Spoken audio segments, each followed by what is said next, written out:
to the flag of the United States of America and to the republic for which it stands, one nation, under God, indivisible, with liberty and justice for all.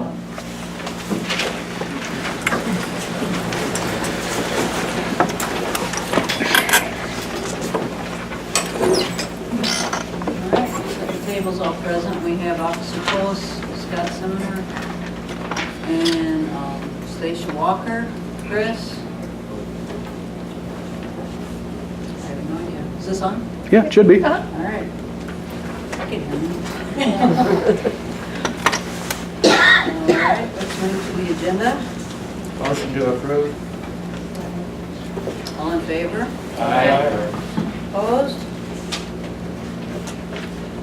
We have no changes, right, Debbie? Okay.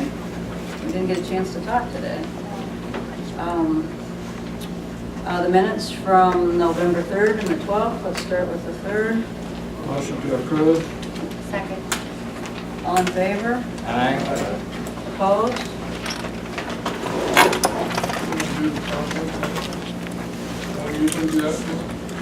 People usually mention that to me.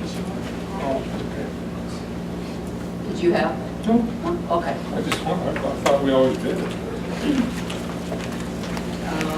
I was told you guys just tell me if there is, so Okay. I'm fine with asking as well. Okay. November 12th meeting. Motion to approve. Second. Okay. All in favor? Aye. Opposed? One abstain. Okay. Motion carried. Claims, bills in between, $244,378.96. Make the motion to pay. Second. All in favor? Aye. Discussion? Sure. Missy, could you tell me what fund those lunch payments came out of? It would be the Evans Lunch. Right? The capital. Yeah, that's right. Capital. Was it the sales tax fund? It's the capital fund. The plunge has kind of an operating and a capital improvements fund. They both, principal and The capital improvements.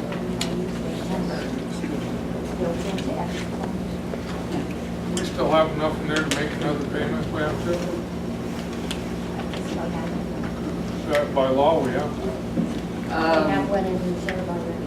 Do we? You're sure? Yeah. Okay. Just want to make sure. Okay. That was done before Harley passed away. I knew that, but I didn't know if it was in that fund or where it was. Can I get a copy of that special fund, I guess? I'd like to kind of see that. I'd like to see the money involved. Misty's nodding, so. Okay, so I have a second. Any other discussion on the bills in between? Nobody can hear back there. All in favor? Aye. Opposed? We're just not hearing that back there. All right, Did current crank it up claims, about 3/4 of the way. $71,446. Let's see if I can adjust a few of them. Yeah, Motion I'm to getting approve. closer on them. Second. Any discussion? Yes. Okay. On page number 4, Henderson, Palmer, and Nelson. Boulder Falls, Yep. $757.50. I thought we were, Do you know when that invoice is from? Because we should not be getting any more. This is like the last one until we hear back from the home association. That I don't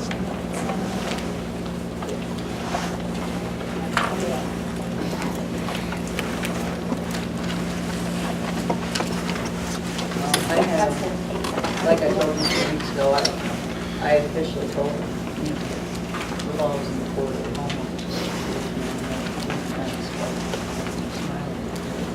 so this bill may be from a month Maybe. Or a month and a half ago. Yeah. Behind is what I guess. I would guess that as well, because I know he's not doing anything.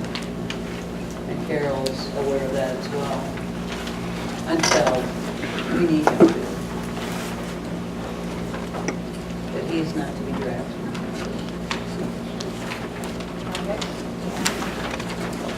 It's for October 10th, October 15th, October 16th, 16th. So it's October, some work that they did for us. Conference calls, emails, parables, legal research. So it's probably right after that last one, that, or probably the last one where we discussed. Okay, any others? Yeah, I got something. Page 6, we got food for Halloween party, water, we got Halloween toys and prizes for Evans Plunge. I really don't think taxpayers should be paying to pay for that kind of stuff. That should be private donations or something. That comes out of the Evans Plunge Enterprise Fund. But still, I don't think taxpayers should be paying for toys and food and stuff like that. I mean, that, It wasn't for It the doesn't- employees, it was for the customers. I know, It was an event. I know that. I just don't think that's right. Part of doing business. Giving more stuff away? People paid to attend the event Part of their cost. and purchased food, like they do all the time, daily at the plunge. Okay, page 9, we got expert applicators. Building repairs, paint from City Hall. You know, I'm a big advocate of spending money here at home when we can. I'm not saying, I guess, we can make the contractor buy paint, but we do have 2 places here in town they could have maybe tried to buy the paint from at the very least. And I really feel we should have given our local contractors first chance at this, because I had 2 contractors pretty upset. They were, and rightfully so. I mean, we hired someone from Rapid City that doesn't pay taxes here. They don't own property here. And it could have been done here. And the municipal league preferred we get 3 proposals. Did we get that on, what was that, City Hall? It is more than $20,000 less than what's required to go out for bid. No, there's still supposed to be proposals. I actually talked to several contractors here in town about doing that, and they had a difficulty with working with the city. So I actually am happy to hear that there's a couple contractors that are still willing to work with us. Well, I guarantee Kevin Feed was awfully upset. He was also working on the depot at the time when we started that project. Yeah, I've had lengthy conversations with him, and it wasn't an emergency to paint it right when we did, so. All right. Yep. He bought his stuff before. Why did they buy the paint? Better quality paint is what I'm interested in. It was the type of thing that they could do there. This is not, you can't say that the lumberyard or UBC or Ace Hardware, they can order special paint. I mean, that's all I got, I guess. My turn. Page 3. I guess I'm a little upset that we got a mechanic out street shop and paid $502 for a fuel pump in the vehicle, not spent.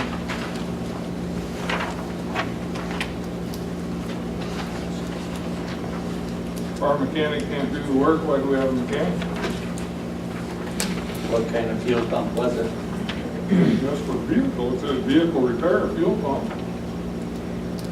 One of those tank fuel pumps? I'm sure it is, but he's changed other ones in the tank. Heck, I can do that. I'm not a mechanic. That's all I have. I don't think that if we have a mechanic, we should be paying other people to do our work for us. I think I definitely would need more details on this particular incident to answer your question better. other discussion?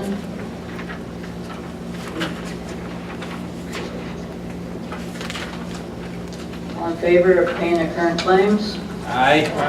Opposed? Aye. Motion carried. Thank you.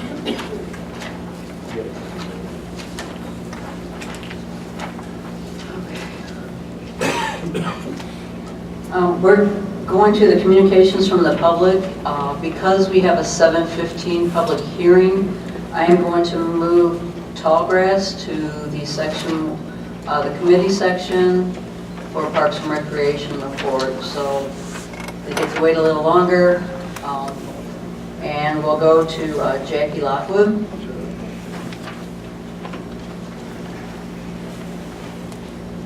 And Brad.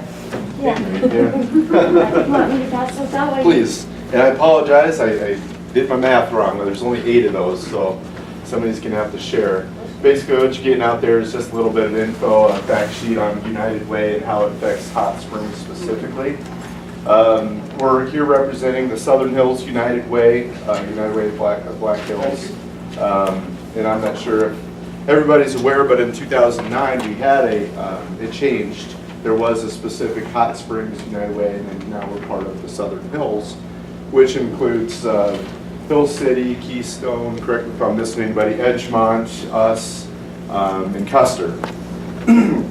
So with all those communities combined, we do our best to raise the funds necessary to affect, we say 24, but really there's a whole lot more than that when you look at indirect effects from some of the agencies like 211. If anybody dealt with the storm, you dealt with 211 this past year. And some of those other agencies that we don't really claim per se because they don't have an office here in Hot Springs, but they do, they are affected with the funds that are raised. So with all that jibber jabber there, that's kind of the big picture of who we are and why we're here.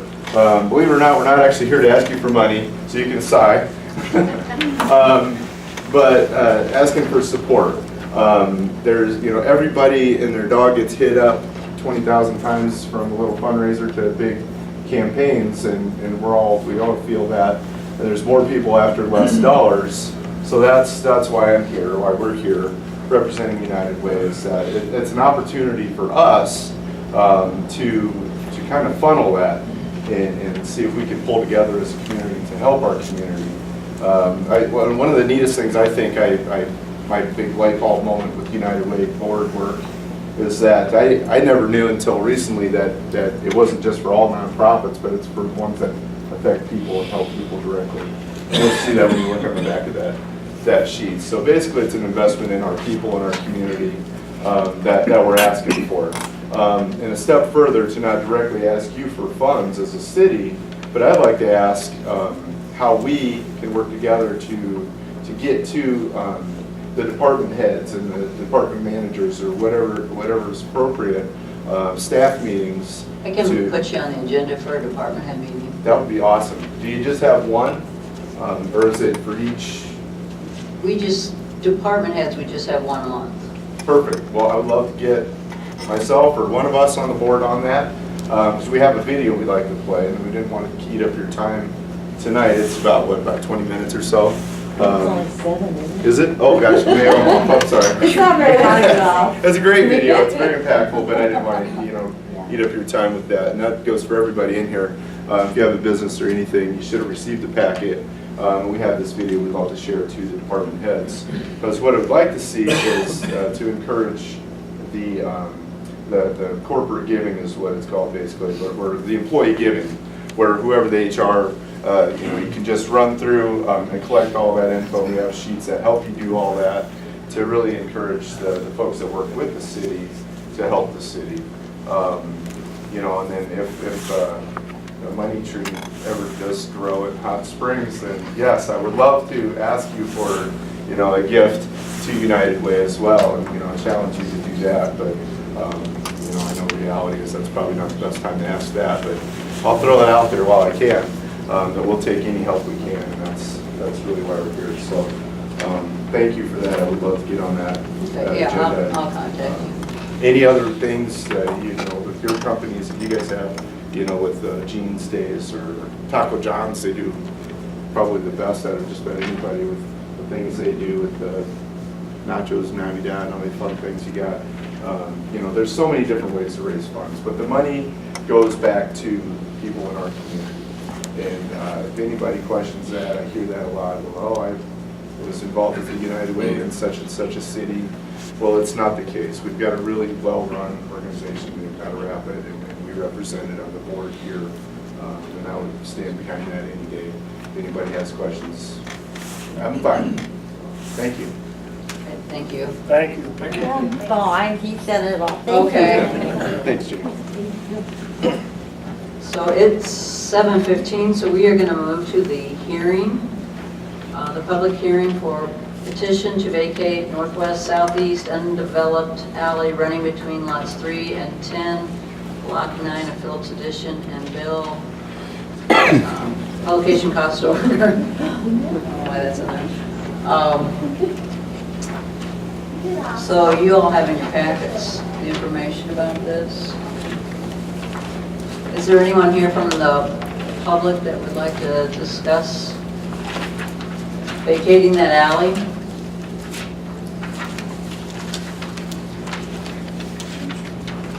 Anyone on the council? Yeah. I'm looking at the plat between Block 9 and Block 10, and what I'm seeing is an 80-foot section that's not open, and that's what we're... Scott, can I actually didn't have time to talk to you today either. Can you show us on this map exactly what's being vacated? Thanks for being here. We head up Fifth Street over to the VA hospital. Right before you get to the gates, on the right-hand side, there's a small blue house, and that property is just a 50-foot lot by 150-foot lot. Then there's an alley, and it goes up to the hill to the east, and so there's 2 lots there. This is the small alley in between. It goes basically nowhere. North-south alley. It borders the VA grounds. And we at the city have thought it's been vacated for years. And Tracy and I don't have any problem with it being vacated. Mike Ortner is working for John and Pat Rowe, who own the property. They're trying to sell the property. And basically it's a paper chase. They can't find the exact document that vacated that alley. So they want to make sure that it is vacated legally. And so that's what they're doing today, is they're just vacating that. But it's a small, 50-foot long, 20-foot wide alley. Okay. Did that answer your question? No. Okay. Is this what that's not it?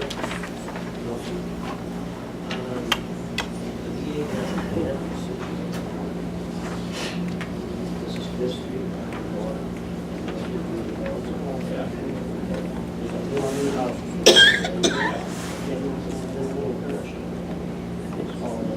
Oh. It's over here. This is already done. Okay. Small piece.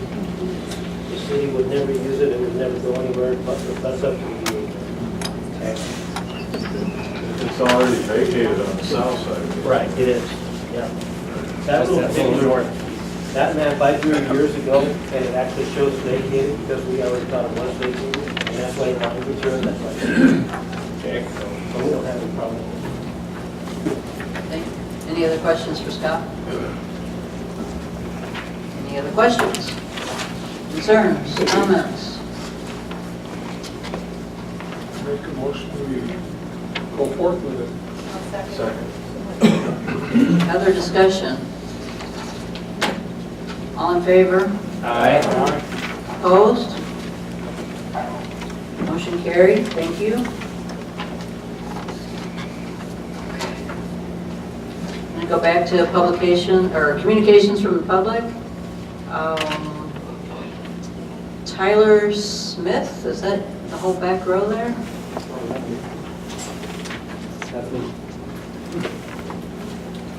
I just want to start a discussion about the use of the fire alarm at mid hours of the night, and Just if there's a legitimate reason why it's going off besides to alert, and then we already have other means of communication. If there's something I'm missing and it is necessary, that's great, but I get woken up by it on probably a weekly basis or whenever it goes off. I happen to live directly across the canyon. It's within eyesight of me, and I'm a very poor sleeper as it is, so I get woken up every time it goes off. And I was on the fire department in Buffalo Gap, and I understand the reasoning of needing to be alerted to a fire, but the whole community is not on the fire department. So I'm opening up the discussion of whether it's We necessary to actually do asked the that. same thing at budget time of the fire department, so maybe one of you guys can answer that?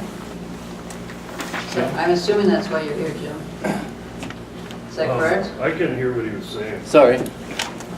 The fire whistle, could you explain why we still have a need for that, given that there's cell phones and other means of communication?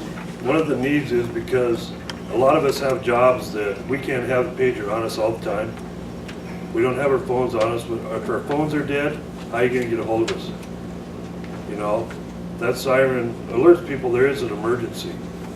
And it does help with our being able to get through the streets. Because a lot of people, red lights don't mean nothing to them. But people hear that siren, it wakes them up. They know something is going on. It's not set off intentionally at any time of the night to wake people. I mean, it's, you know, that's not something that's done. It goes through one cycle, which is about 2 minutes, 2.5 minutes. That's the cycle. Jim, was that even the fire whistle that went off that night, or was that an emergency? It wasn't. That one was the VA that went off That in was 30 the minutes the whistle other that night. got stuck. I know that, and I didn't know that night, but I do now. And that's, I mean, understandable, things happen, but at the same time, don't everybody here have a home phone or a pager at night when they're sleeping? Cell service was out for 2 hours last night in this whole area. Verizon was completely dead. I couldn't use my home phone, couldn't use cell phone. So, no, you can't depend on it constantly. Weather conditions will mess How with many of you live in city limits and can actually hear it go off?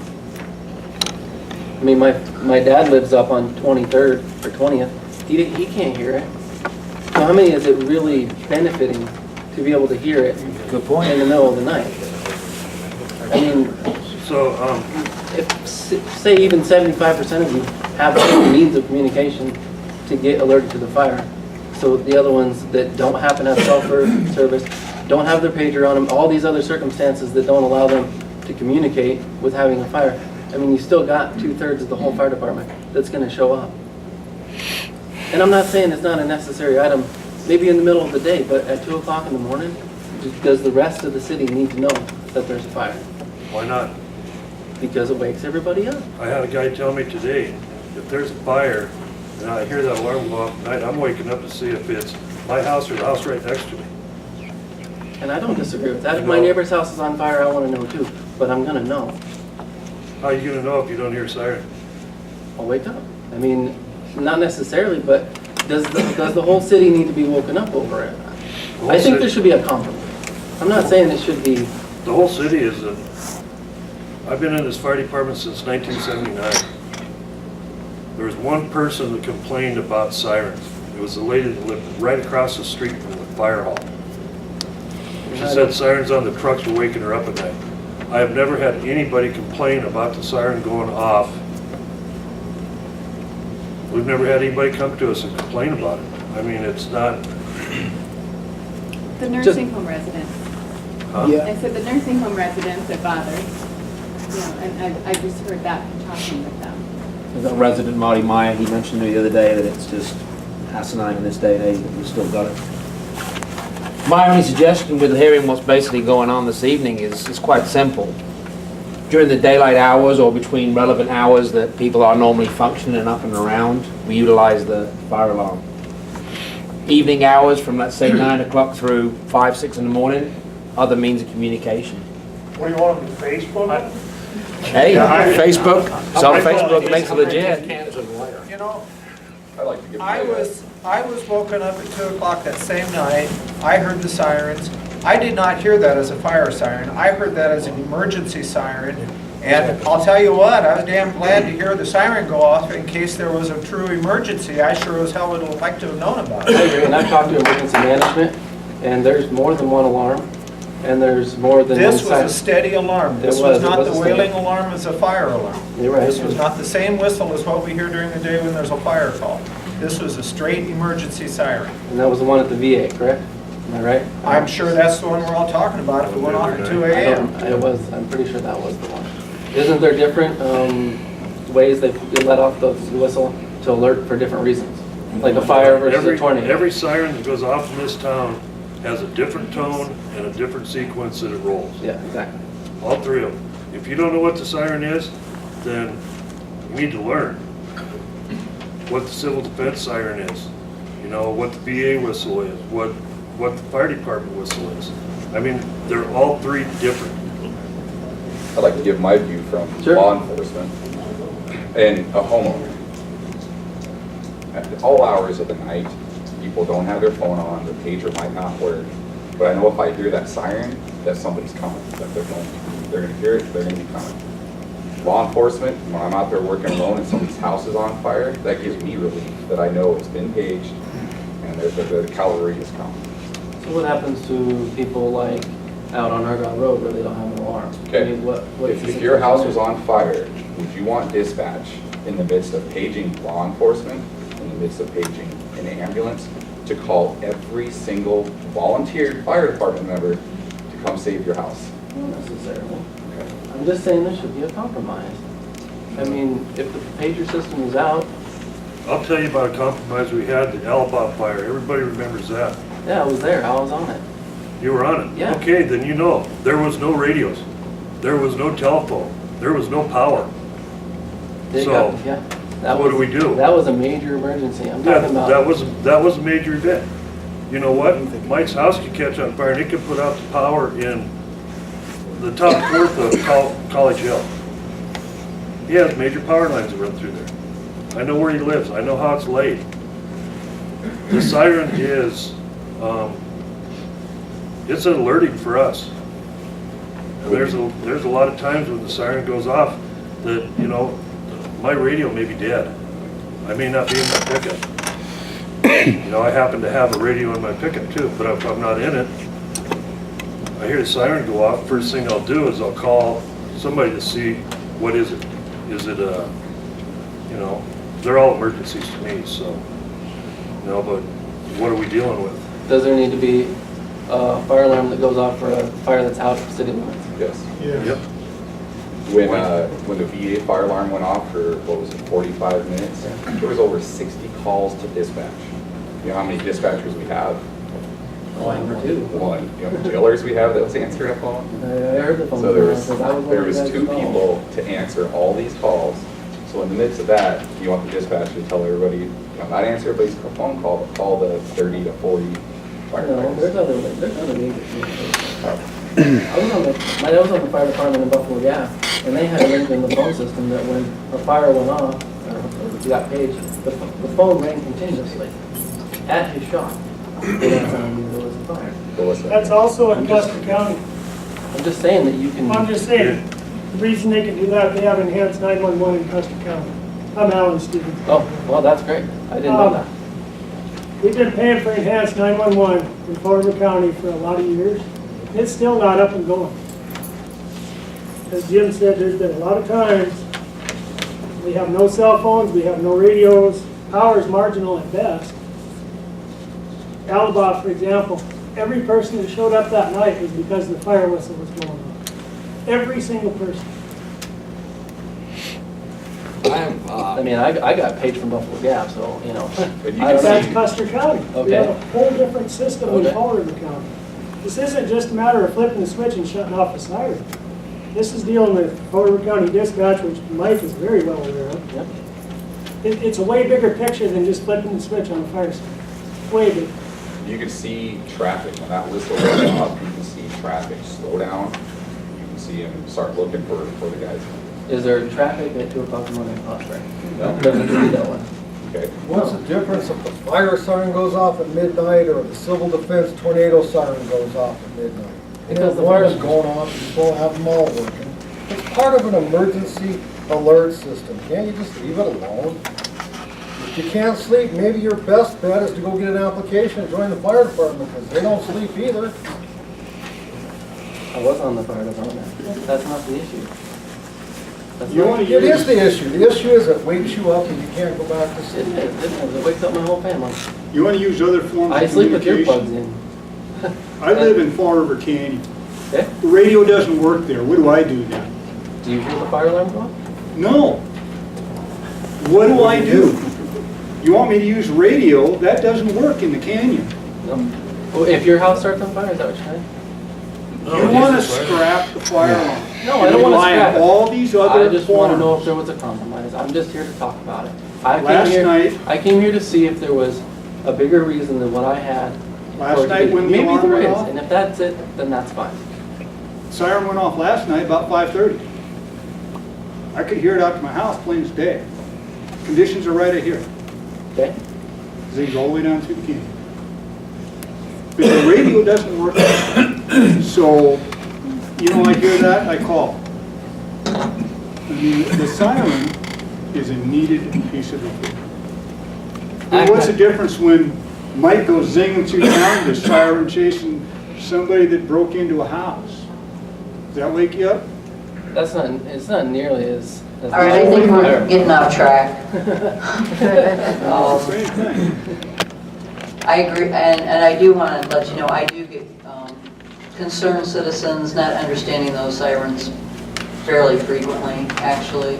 They don't know the sirens, and I know you think that that's something that people should learn, but I do know that it does cause confusion, and I do know, as someone who's had a business open in the summer, that tourists think it's an air raid siren or a tornado siren and are very concerned when that goes off. So to say no one else has brought it up, you know, I know we did during budget hearing. Nobody has So- ever brought it up to us, and that's what really floors me if it's a problem, like the nursing home.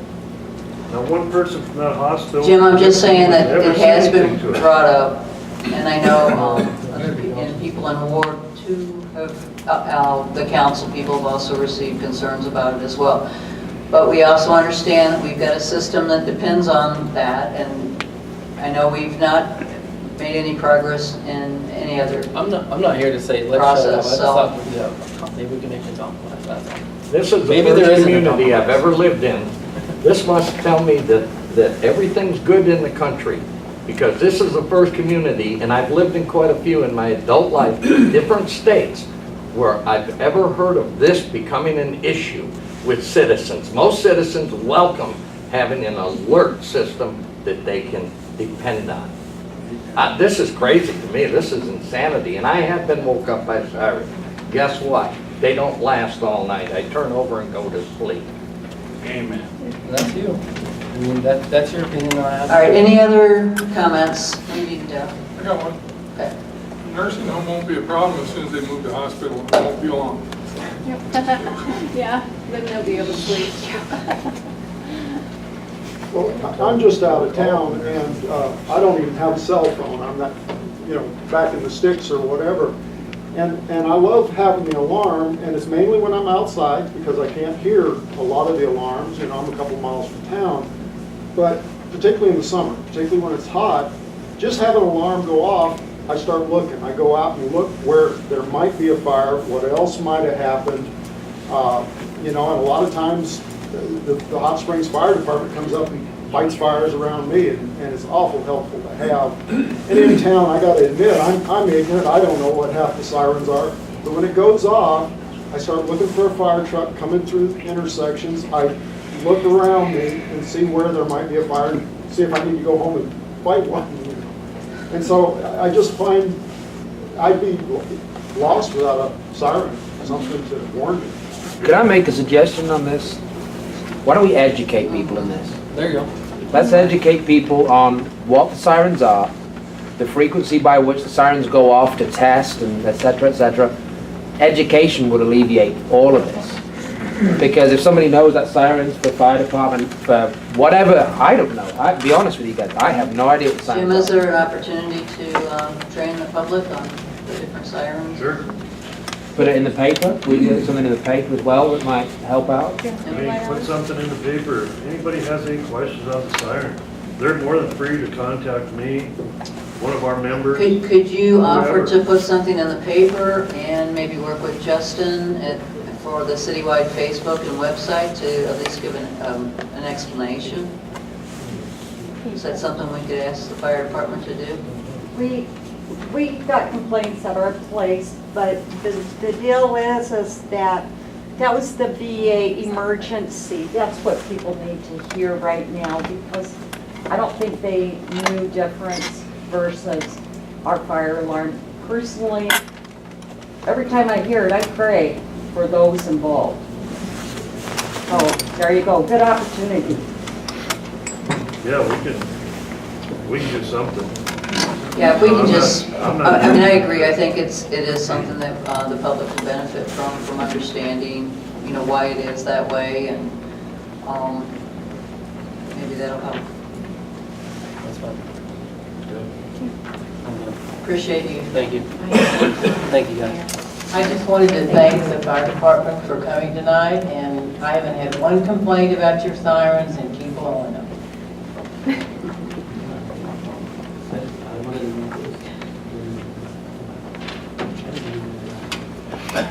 Jerry, are you here tonight?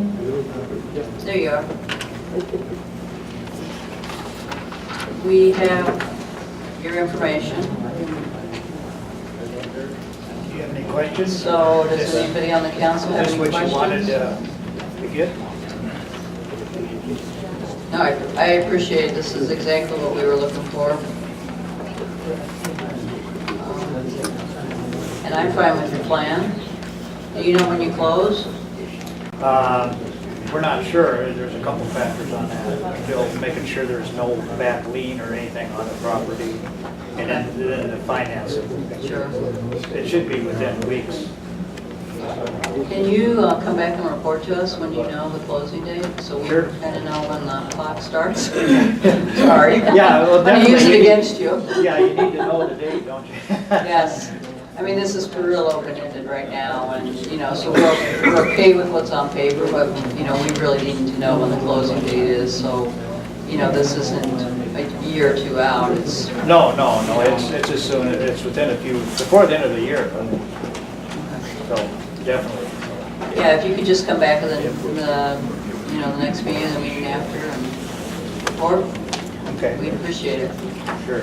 Now, does this mean we go forward with this, or? Well, I'm gonna let everybody else have a chance to talk here. Thank you, firefighters. Yay. This is exactly what I was looking for. Yeah, that's good. We just don't want the ball to get dropped. Oh, I can't hear, I'm sorry. And we just don't want the ball to get dropped. We have to go through our process all over again. Oh, yeah, right. Yeah. And I guess my concern is for Jerry, to keep us straight, my given name is Gerald, and Jerry's is Jerome. So I'm Gerald and he's Jerome. But he was concerned because I think he's just got a week left on his responsibility, and that he wants to know if he'd be released from that. This action stays any other action that I've been taking, and so basically it's on hold With him. with him. Yeah. Okay, so everything's cool. So, this is exactly what I was looking forward to.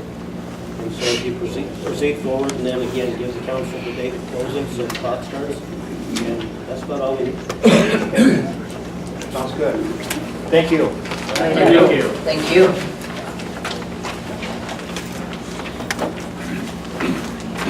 Pastor Jake.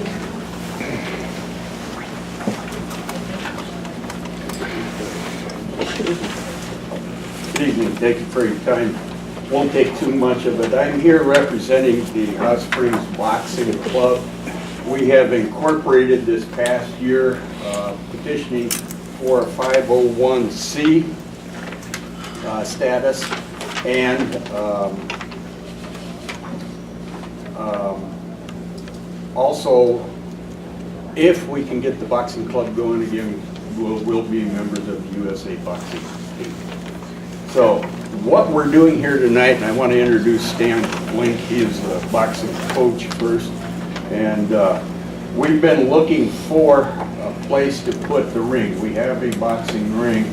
We've been unsuccessful at finding a place. However, we've noticed an empty building the city owns right up by the water pump, which would hold a boxing ring.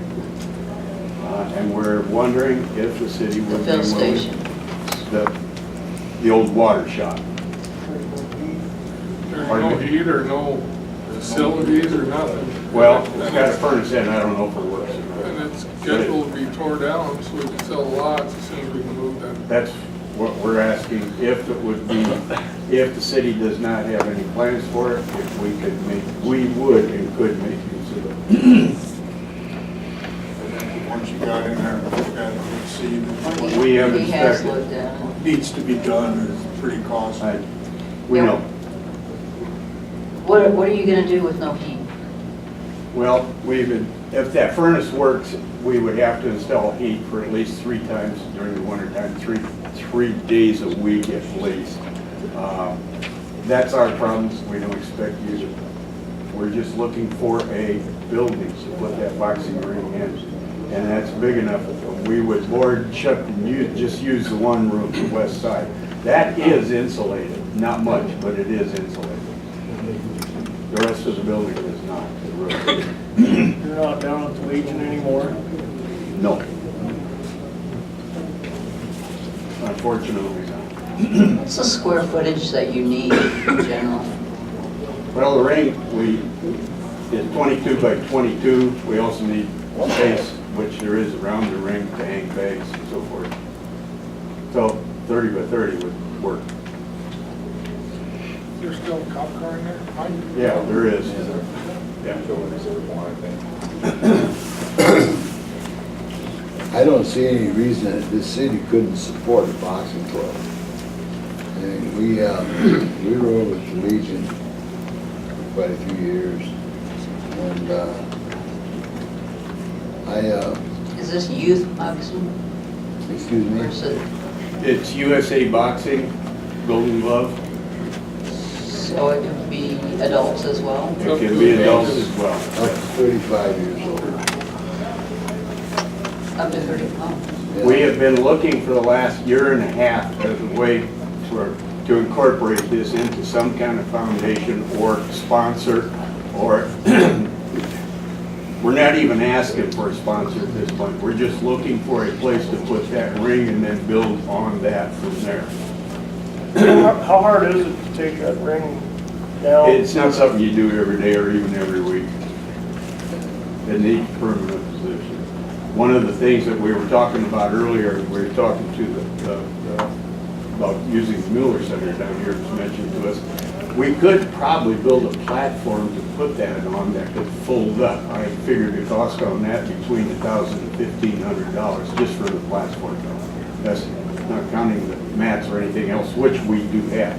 But it could be folded up and rolled against the wall somewhere. And Mueller Center here would be beautiful if we ever get fights scheduled, invite other towns in, you know.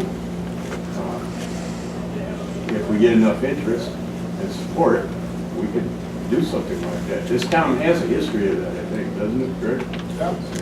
In my mind, I think it'd be the best thing we could get incorporated into the Mueller Center, because that's what the Mueller Center is supposed to be for. If you could help us do that, we thank you from the bottom of our hearts. I'd hate to see you guys get up there and then the fill station get moved and that gets torn down, you'd have to move it all. Yeah, we would, but right now we're paying storage on anyway, and it's not getting used. My only issue down here is space. Well, we gotta share, and you know, that's been my biggest thing from the beginning. No, I know. Every citizen in Hot Springs paying for this place, so. I know. It should be used for more than just 1 or 2 different functions. No, I understand that, but that, Jay, can you give us a week or two to just all of us kind of think about it? Absolutely. And come back with a proposal, Absolutely. you know, us? We just plumb appreciate the. You know, we're just concerned that that's a cold, dark space. Good. And, you know, not permanent, not gonna be there forever.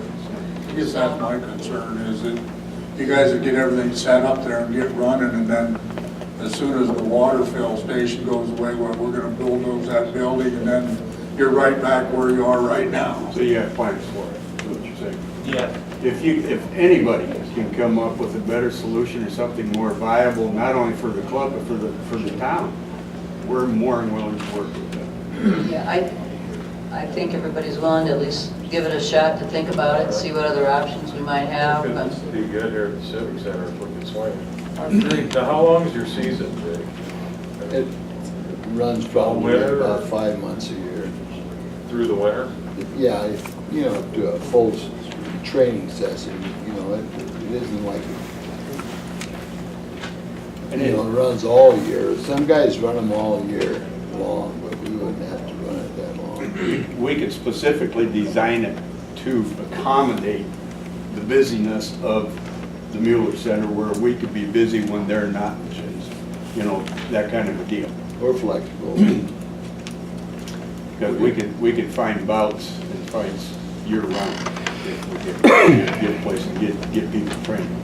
Would it have to be in a room like the gymnasium next door, or could it just be in a room like this? Well, for training, it could be in a room like this, but if for an event, you gotta set up seats, you'd want the bigger the place, but the space is better. What'd you say it was when it's laid out? 20 by 30? 22 by 22. 22 by 22.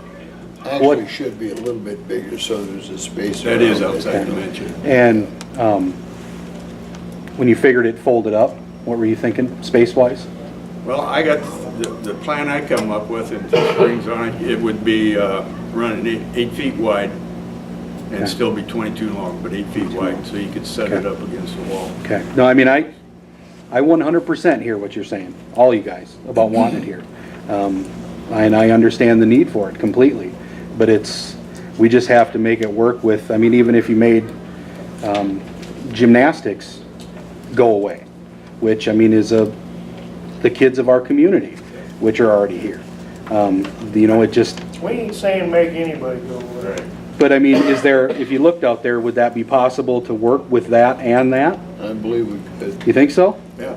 Okay, if we can find a solution, I'm open for anything. These trainers are not going to the training these fighters is not taking up the time. They're going to do a lot of road work and outside of this. Yeah. It's the ring that will take up the biggest room. And the bags, we would probably have to make a stage, find a place to hang the bags too. Or even downstairs. Jake, give us a couple weeks. We're already talking about ideas, and, you know, I do know the Mueller Center's got a lot going on.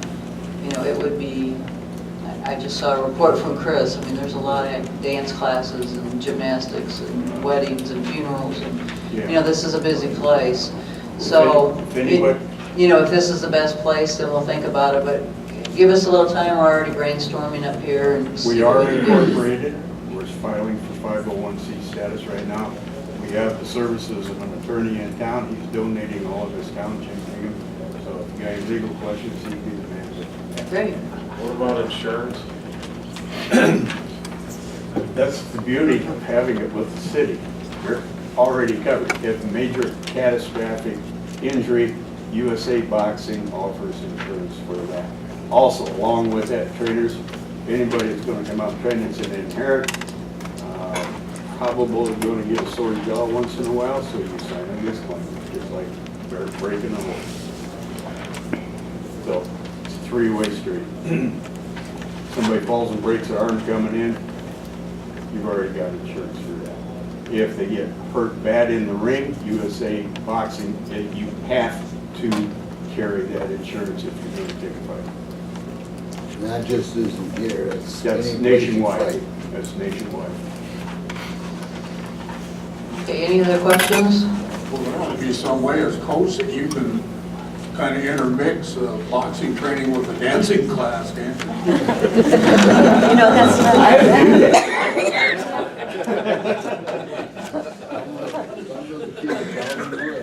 Debbie, can we put this on the agenda for the 1st or 15th, I think it is, in December? December 1st.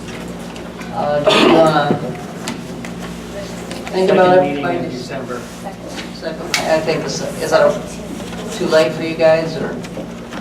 I think it's the 15th of December. We'll, you know, give everybody a chance to do some brainstorming and thinking and working together and see if there's possibly a better place with heat. Thank you for your time. Yeah, thank you. It's a good idea, and I hope we can make it work. Thank you. All right, Jeannie, I have you penciled in. Is that okay? Thank you so much, All Mayor. right. Good evening, council people and mayor. I am penciled in tonight, but I wanted to stop by and give you information about the depot. The log cabins are going to go ahead and decorate for Christmas again this year. We started. And I want to just present to you our view and what we think we would like to see and answer any questions that you might have. The notion, the idea came to us. We didn't create it, but we thought it was a heck of a good idea. We decorated last year and we put an ad out in the paper and asked, or not an ad, but published, letting nonprofit organizations or small groups know that the space was available for any events through the Christmas season.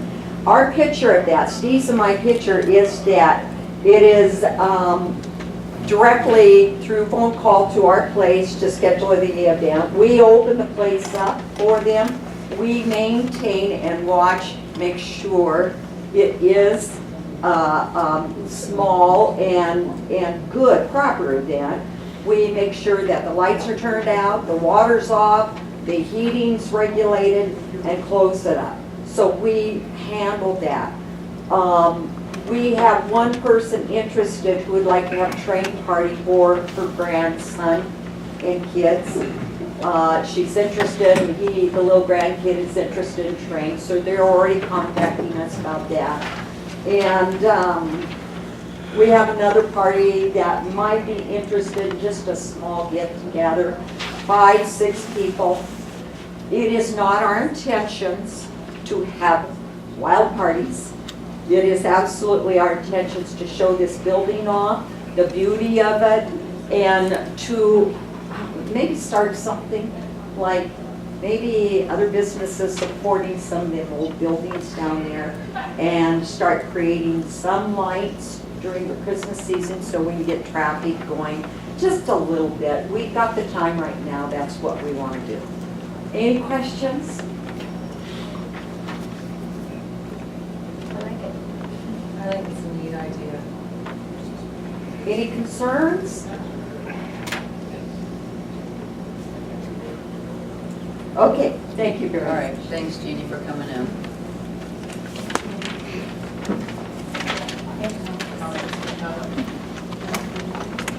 There's a letter in our packet, I think it's to the council, and I just want to correct something in it. It's about, it was written clarification regarding comments made during the November 3rd council meeting. I made those comments. But it says on the statement that there is missing cash is inaccurate. I did not say that. You can listen to the tape. It's not what I said. I said there's a $289,000 cash discrepancy. I didn't say there was missing cash. And it says we are confident the questions we have will be answered at the end of the pre-audit. They won't be answered until after our audit in 2014. That's all I have.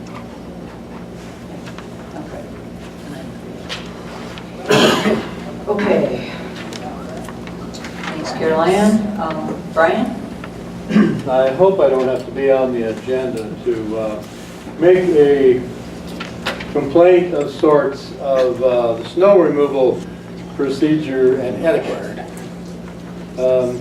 I own the Bearing Building down here at the stoplight, and all my tenants' cars are constantly getting plowed in. It's been going on for years, and I've just never said anything. Why is it that they can't plow the snow into the middle of the street and make a furrow so the cars can then get out rather than being parked there for 2 or 3 days? And then, you know, they can't get the snow away from the curbs anyway because the cars are snowed in. I have a pickup that's been sitting over there, you know, plowed in for the last 3 or 4 days. And I'm just wondering why we can't, you know, do that. When you get 2 foot of snow up against a car and it's 2 foot deep, you've already narrowed your street. by the amount of space it would take to put a furrow down the middle of the street. And then they could have easy access to move it. Didn't we do that? I see that in many other cities, and all the cities I've ever He's lived talking about on in, doing it that way. University. So I just, We did it on 3. university from the stoplight to the viaduct. Yeah, Brian, I actually received feedback from some of your tenants already, so I know they're getting plowed in pretty good there, so I will be talking to the foreman, Is that the city or the state that does that? the city. Is it? On university. Because it's a state highway, I didn't know. I know the state went through last time. It's no- For one of his tenants, they identified a city worker. Okay. So, Yeah. we are gonna look into that, So it's Brian. usually city who. Not always. Allowing that. The state comes The to. state does it too. That's a state highway. Every now and then, yeah. I agree. But- Last year we did Main Street in the middle. I don't know why we can't do that.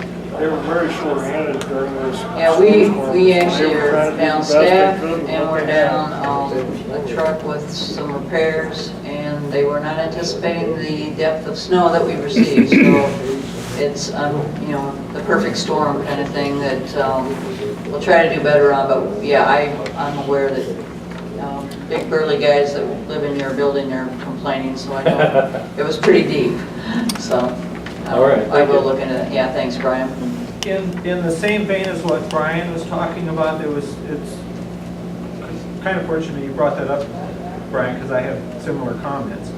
When I arrived down at the store Saturday morning following that storm, there was a foot of snow of the heavy slush ice piled on top of the sidewalk out in front of our store, and had been the same occurrence from several years ago. My question and the thing I would offer possibly the city is, why do we have to plow right up next to the sidewalk curb? Why can't we stay away from the curb about 1.5 feet and avoid the snow being piled on the sidewalk? Once it gets on the sidewalk, it's up to us to remove, as the businesses or property owners along the street. Where do you think we're going to put it? You think we're going to take it inside and let it melt? It's going back out in the street. I was not real happy in trying to tackle that drift, and I will say this, and I want to commend whoever it was, but first of all, Lori from the city, moments after I went out to shovel, came by on a four-wheeler with a blade and really worked her hind end off trying to clear that mess up. Later on, they came along with the front end loader and cleared the walks in front. But my question is if we stayed away from the sidewalks, we wouldn't have to have somebody with a four-wheeler come by. We wouldn't have to have somebody with a front end loader. It just seems to me as though it would be common sense, not pile it on the sidewalk. And I know that this is a topic that the guys from the city are not gonna, I mean, they're always gonna be wrong. Everybody, you know, nobody is always gonna be happy with how they do it. It's very tough to make people happy when it snows. Oh, you betcha, but I mean. Especially when it snows deep. The pile along Jennings was 2 foot. Yeah. It's ridiculous. We will, I will try to get a better understanding of our snow removal process and see if we can't do some improvements there, or at least be a little more courteous. Cindy, with parked cars. last year was nothing like what occurred this last weekend. I mean. And we, our foreman's actually on vacation. He'll never be allowed to do that again if it snows, so that's part of the, I mean, we really have a situation where we've got equipment down, we've got people missing, and we got way more snow than we thought. And, you know, I'd like to hope that we did the best we could with what we had, but we can definitely look at the process and see if we can improve. I understand that, but the other thing I want to convey here is that you've got some real terrific city employees. And the employees that came along and followed up and kind of facilitated the strained feelings and so forth, I think they should be commended. Yeah, I've heard good things as well today, so we'll try to continue to improve and look at the process and see what we can improve further. Last year, we plowed it to the center of the street. Yeah, I don't We had know. complaints about that too. I know. So, you know, a scooter gets stuck in it too. You can't make a U-turn and park on the other side of the So. street. It does slow down the U-turns. You're not supposed to, but maybe that's a good idea. Oh, But the reason they started doing it in center streets, because the city almost got sued because the lady fell in front of the post office because we wasn't pulling the snow away from the sidewalk. That's bad. Yeah, it sounds like a process we need to at least have a good handle on and try to improve. Any other communications from, oh my, isn't it? Okay. I noticed that, and I've been paying attention, but I've just never said anything till today. The street, I wanted to make sure that this street light is out right at the entrance of this parking lot. And you have a really hard time seeing the entrance, and then especially now since there's snow there, you can't tell where the curbs are or where the, right out here. Yeah, put a call into Black Hills Power. It's their light. We've had a couple different issues with their lights this year. They fixed one out back. They just fixed it, I think, last year. But yeah, I put a call into them. They're aware of it. Oh. Did they give you a date on when it will be fixed? No, Can we give them a call again tomorrow? And I can't. because I have the same problem. I can't see that entrance when it's dark. I can. So can you give me a status report tomorrow on that, Chris? I will. Thank you. Yep. Keep calling them daily. Okay. That makes them keep it on the schedule. Okay. Yep. I appreciate, I know the meeting's starting to run a little long, but I appreciate a few minutes for a different comment. I was in attendance at... Can you stand up or speak Sure. louder or both? I was in attendance at the council meeting, the first meeting in September, when a couple young ladies approached the council for seeking funds for sending a couple cheerleaders to London for a cheerleading camp. I was not able to make this last meeting, the first part of November, when they returned to give an update on their fundraising and so forth. But I guess I am concerned with even considering an expenditure in that nature. I don't see where that would have anything to do with the improvement of the community. I realize a lot of our tax dollars are what you folks are dealing with. With each tax dollar that is spent for one thing, that means you have one less dollar to spend for something else. So there's a lot of prioritizing as to how money is spent. I've been to enough budget hearings in the past as you're formulating budget to know that expenditures like this are not things that you really build into the budget. I guess I'm concerned that I'm seeing more and more of this type of requests and expenditures asked of the city. I'm just kind of thinking, you know, there's going to come a point in time, you folks are just going to have to gird up and say, no, this is an inappropriate expense of public money. I'm not hearing that, and it's kind of making me a little uneasy. That's my comment. Thank you. Thank you, Bob. Okay, thank you. Any other communications from the public? Okay, we already had our hearing, so I'm going to go to ordinances. The second reading of ordinance 1151. What's that? They're going to be during the committee report. Yeah. The second reading of ordinance 1151, dispute of water utility billing. It's in your packages. This is the second reading, so we need to make a decision. I'll make the vote.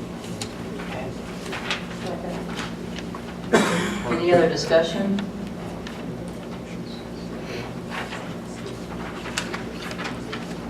This was the way that was written up by Public Works.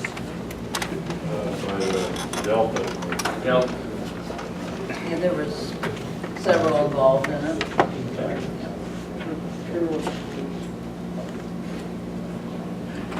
That's water, Delta, Peerless.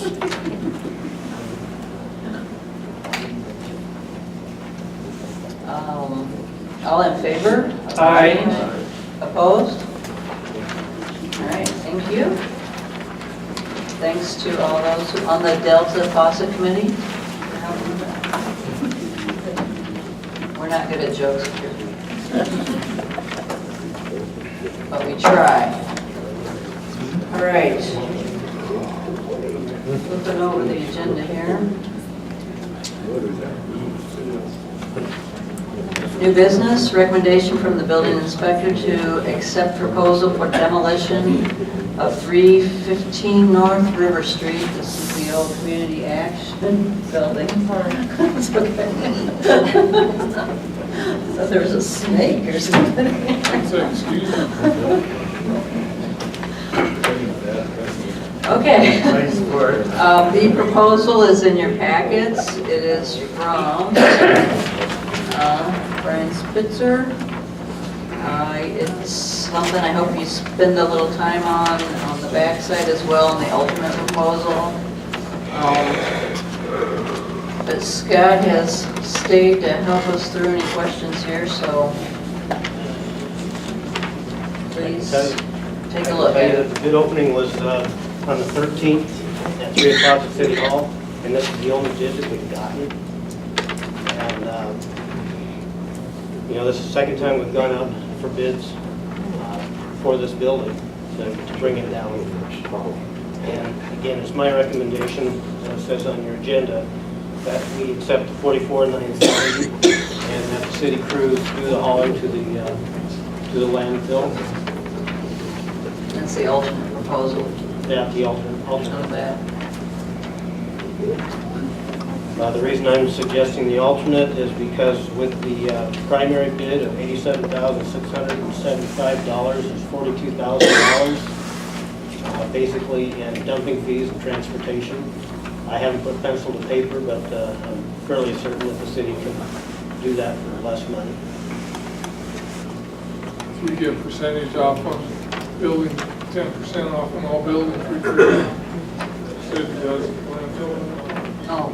Is there, we still got money budgeted for this too?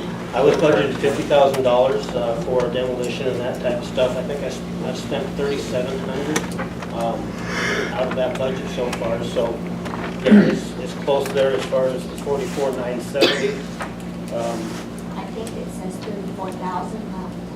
34. 34? I've been busy. It says 34 when we looked at it today. Okay, last time I saw it, it was more than that, but I haven't received a report from my budget for quite some time. Well, it's still gonna cost us at least 10, 15, well, I don't cost us at least $15,000, $20,000 to take it over to Edgemont, because we can't take it to our landfill. So we've gotta go to Edgemont, so if we add another 20 to that, you're at $65,000, and we don't have it. And that's about what I figured too, about 15. Really? Wow. Okay. So, and the alternative is to not accept it and to leave the building there.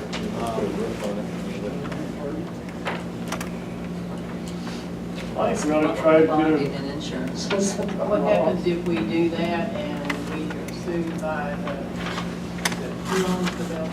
Mike Ortner Mike Ortner. owns the building on one side, and that's the building that's attached to, and Rick Britton owns the building on the other side. It's separated by 6 inches from that building. If that, this is hypothetical, of course, if that roof does go ahead and collapse, then it could push out those opposite walls, Mike Ortner's, and the one could damage Rick's house or building, or it could fall in. If it does fall inward, then what could happen is it could pull Mike Ortner's wall. Any way you look at it, there's some damage. And I think you mentioned lawsuit. The way I look at it, we could probably spend money to get rid of the building and to get rid of a public nuisance. If we don't, we'll probably be spending that money to defend the lawsuit. I recall Mr. Ortner was the one that kind of stopped the process, if I'm not mistaken. You may have, but that might not help us in the lawsuit. I think we need to find out exactly what transpired in that deal. Why would he stop the process? Or what's, do you know the reason? I don't remember the reason, but there was something in Came there. to the city. You'll remember. I do remember. Yeah. It was at a council meeting, and actually Robert Johnson had convinced many of the council people at that time and convinced Mike Ortner that if we took down that community action building, that it would ruin Ortner's building, collapse the walls, and actually cause a domino effect on down the line with 2 neighboring buildings. That's not true, but he had people convinced, and so my partner was spooked enough that he said that if we continued at this point, he would seek an injunction against us. And that's what his words were at that time. He would seek an injunction against us. If we tore it down. If we continued, because he wanted to make sure that his building wouldn't get damaged. And where are we at now with that thinking? He wants the building down. So he's got new data and changed his mind? Okay. Show it in writing. Take him to bid and let him pay for it. Exactly. What do we end up with when this building is down other than $65,000 spent? If you want. It still belongs to the Johnson. That won't be an argument. Well, We can put easement against it or something. what would happen is the cost of the condemnation would go against the property, we would put it against as a special Decided that assessment. that's not the truth, you know. Brian? Is it one building or not? One building. No, it's not. Yeah, because I mean, that was the argument years ago, was that Ortner's building was part of the community action building. It was built as one building. And that was the problem with taking down half of a building. It's common wall. The only part that's really attached is the roof system is sistered into the Ortner building. I'd like to see a letter from Warner before we do anything that releases us. And I like colored blanks. And that too. But to answer Tim's question, as far as what would happen, again, we would take the bill or all the cost of the condemnation and put it up as a special assessment against that property. Before the Johnson brothers, or I should say the Hot Springs Citizens for Progress, before they could pay their taxes, they would have to pay that assessment. I don't think they had that kind of money, so eventually the property would go up for taxes. The city would gain the property, and Maybe. it would be expensive. It's a bad situation. I know it is. Yeah. It is, but it's also, if we get sued, we end up paying lawyers again for a lawsuit. And we have to go back if this offer's gone. I don't want to spend the money. He's got part of it in that fund. 30-some thousand 34,000. of 80,000 at least. 40,000, we're taking out 20, we think 20,000, that's 60-some thousand. And just last council meeting, you said that you wouldn't know where money is before No, we you're spend any exactly money. right. Well, I'm sending somebody to Europe to charity. I never said we was. I wonder if there isn't some kind of grant from Deadwood to help with something like this, because they give grants all the time for restoring old buildings, so you'd think they'd have something figured out to help with a condemned old building. I don't know. Do they stop? No, they're into restoration. Yeah, I was gonna think I they're the realize that, but opposite. maybe they might make an exception. No, I don't think so. I think that's why they. We don't own the buildings. Still I stands. know. Can we get something in writing from Ortner that he's okay with this for at least that part of it?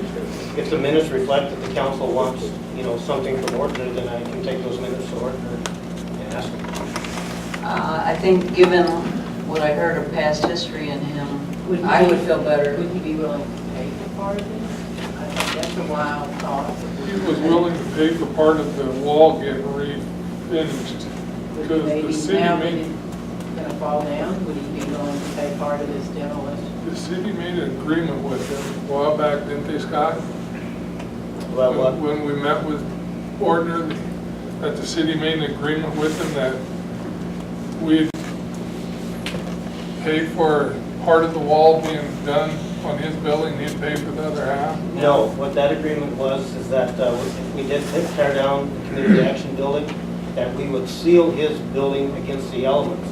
But much of his wall is not insulated, and a lot of his wall has holes in it. So he would be responsible for that, not the city. We would have to seal the base and the roof line like they said at that meeting. We would have to, or seal the roof over so it didn't get a bunch of rain and snow on the inside. And yes, as we were tearing the building up, or tearing it down, whatever, we would have to insulate along the base of his building.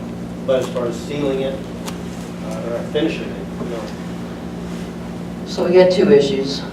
Is Well, that how do we included in pay this for bid? I'm sorry, Is the insulation and everything included in your bid, Brian, or? that's a separate deal. That's what the signed agreement is that we won't do that.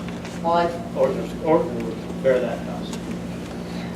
So we need some, I would really like to have something from yeah, Warner. we need a little bit more information. Like what? What he's gonna do when this building that's adjacent to him gets torn down and that shares a roof, and, you know, what's the finished product? What are we liable for, what's he liable for? That's what that agreement is that we will, again, seal it against the elements. but- Where is the agreement? That's what I'm asking. It's in my file. Okay. So you'll show that to me tomorrow? I will. Okay. Good. All right, so, I think we need some more answers. So did before you we- want a letter from Ortner releasing the city? Well, let me look and see what Scott has already. Okay. From Ortner, and I still agree we don't have full budget for this, but we do have budget in this year, correct? In this We have calendar apparently year? Yeah, got it's gonna be 34,000. finding money for something, so. might be- I don't think the building's just gonna fall down in the next week or two. Well, we could just put a wall up, let it, knock it down, and leave it there behind the wall. We don't have to haul it off, or Johnson Brothers will come get it. I'd probably argue with Wes on this about ready to fall in. When I was in it with Scott about a month and a half ago, you've got some impending. You know, I've been disaster behind happening. there and I've looked at the whole roof, I looked at the inside of the You building. get a pretty good snow load on there, you could have a catastrophe on your hands pretty quick, so. It's already. It's been caving in for years. How long is this offer there? Good for 30 days? Yeah. Well, I don't want to lose the budget that we do have for this. And we didn't really budget for next year, so, you know. Contingency we have left. Nobody knows. I would bet on 20,000. Be really close from what we talked about a little while ago, so. Tell Ortner maybe we'll just split. He tears half down, we'll tear half down. We'll tear our half down. And I think we need to decide on a plan forward here. Something we want to vote on, or do we want to do I think nothing we have yet? to table it until we know what's going on. Can we table it for the next meeting? Make a motion, we table this until we just look at all the documents that Scott has from Mary. Okay, I agree. So, Find out what Ortner's gonna do to them. And then find out when we have the money to pay for that. all in favor of tabling until the next meeting? Aye. Opposed? All right. On the agenda for the December 1st with more information. Thanks, Scott. You bet, thank you. Great.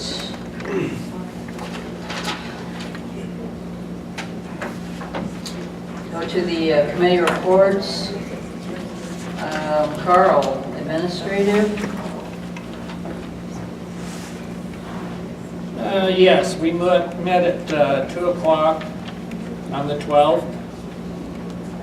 We had 3 items on the agenda: review personnel and safety manual, discussion of contract employees, and a motion to advertise employment opportunities in all local and nation jobs and the municipal league magazines.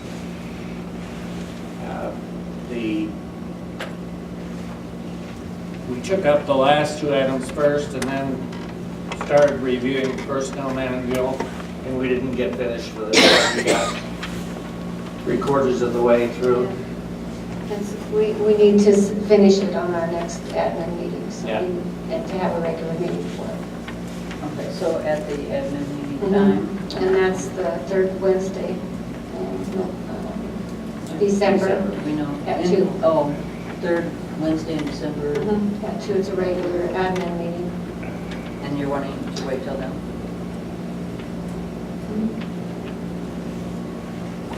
All right, so we want to encourage the entire council to be at that meeting, right? What's that date again? Maybe in between the two council meetings. Yeah, it was like the 1st and the 7th. On Wednesday, Wednesday. 2 o'clock. I think they should be second Wednesday. The 3rd is the 17th. It's gonna be the second Wednesday. In between the two council meetings. If we want to get it done, we can move it up to the 10th. So we're going to plan on the 10th, and then we can get it at the council meeting on the 15th. Okay, can you make sure Mary knows to change the calendar for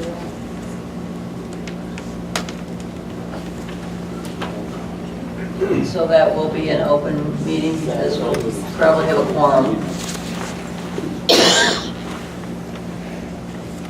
That's your normal meeting. You're not changing anything. You normally meet the second. Okay, so it's publicly, okay. So we're December 10th, 2 o'clock, City Hall. Thank you. Anything else? That's all. Carl, okay. Dwight, Public Works? I don't have anything tonight. Well, I've added to your Unless Tim agenda. has something. We had a real short meeting.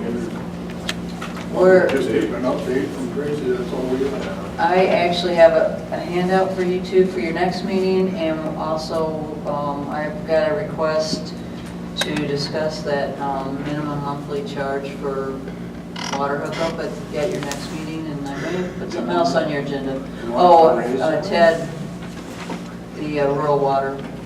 So you have a busy next meeting. I put 3 things on your agenda today. You want to raise that now for? I don't think that was, no. We can usually turn down the wood. No, but just so you know, the request is to clearly identify, where that minimum should be used. Is it just vacant lots, or you just need to make sure the ordinance is written as intended. All right, so anything else? Okay. Carl, code? We already discussed the 1638, and that would be the only thing. Canton. All right, now we got that taken care of earlier. Mike, was there anything else with that? On the code, those? No, okay.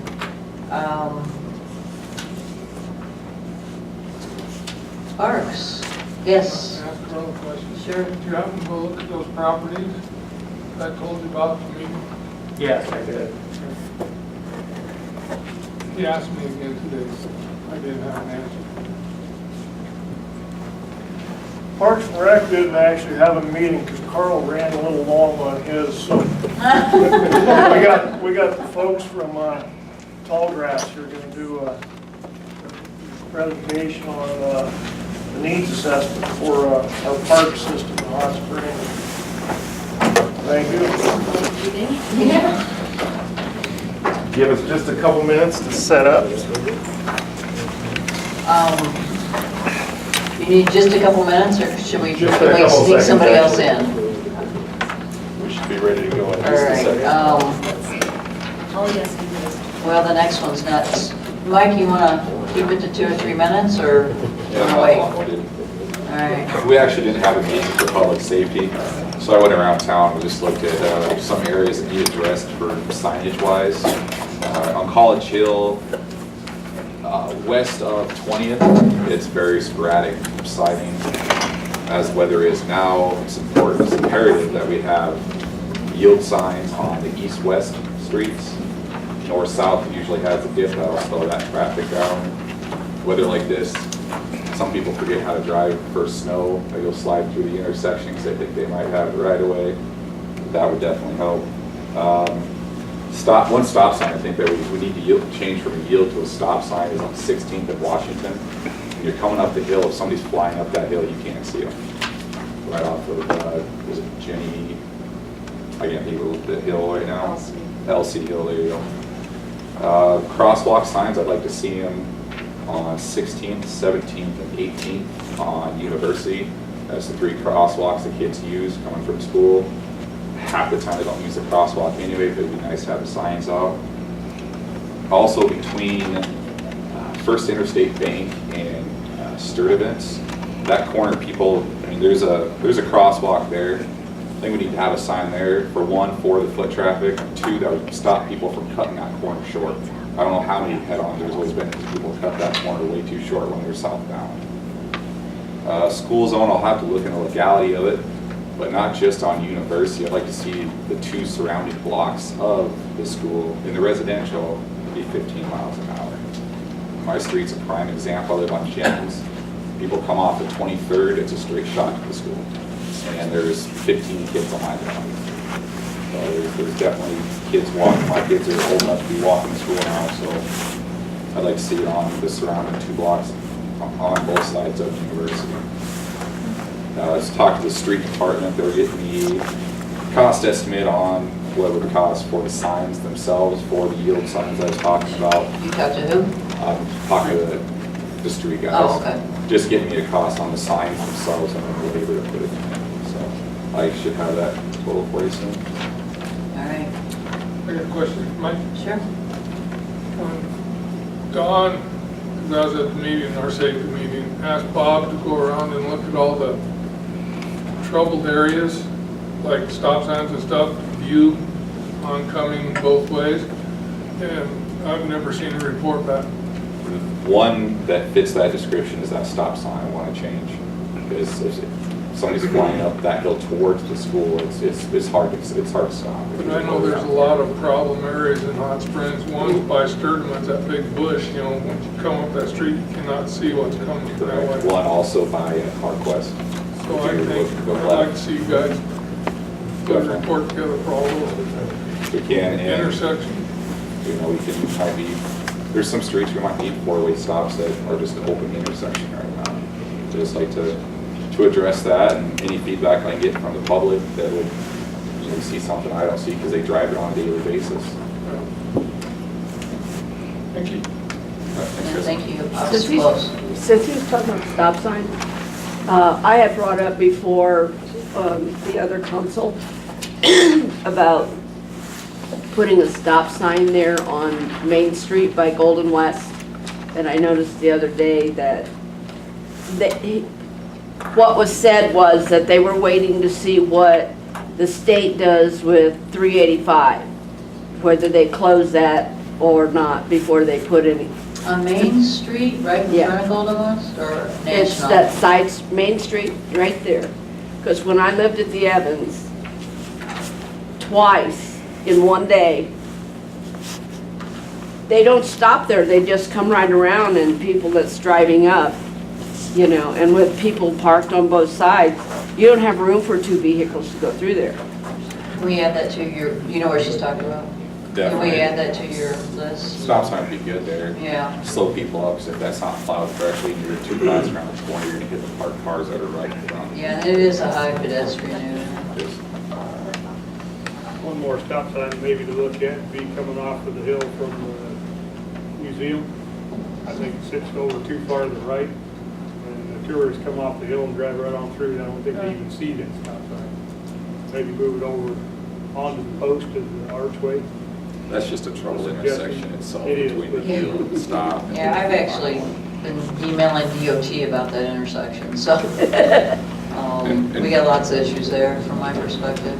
But yeah, there is a stop sign there. There It's is, but just, it's clear over, closer to the building instead of being over where I think it should be for seeing it when you're coming off the hill.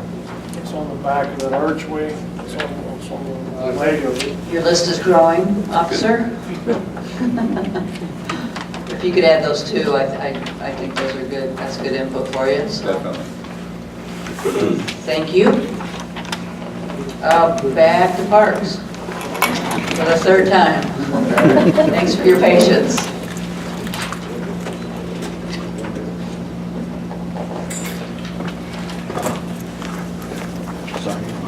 My name is You're going Matt. to show it on this wall over here? Yes, we're going to show it right here on this wall. It's a little wavy, but we looked at everything, and this allows everybody to see.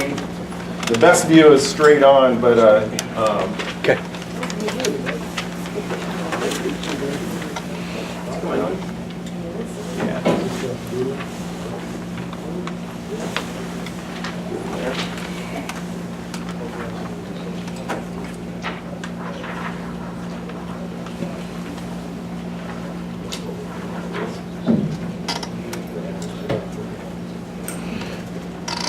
should be coming up. So my name is Matt Freidel. This is Tanya Olson. We're from Tallgrass. And we've been working on 2 projects for the city of Hot Springs. One is a needs assessment and the other is a master plan for Butler Park.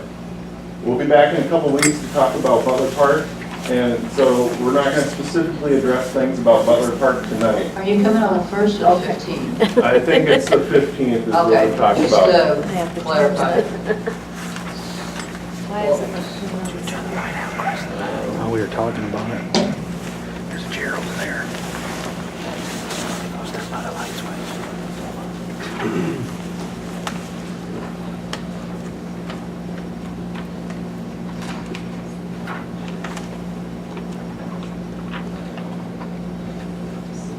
If nobody minds, I can kick the lights off so you can see it a little better. Yes.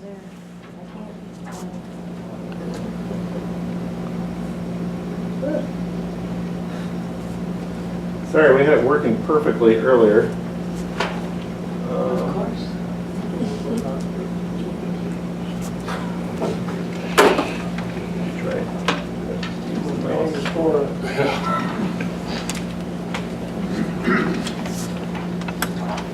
Let's close this.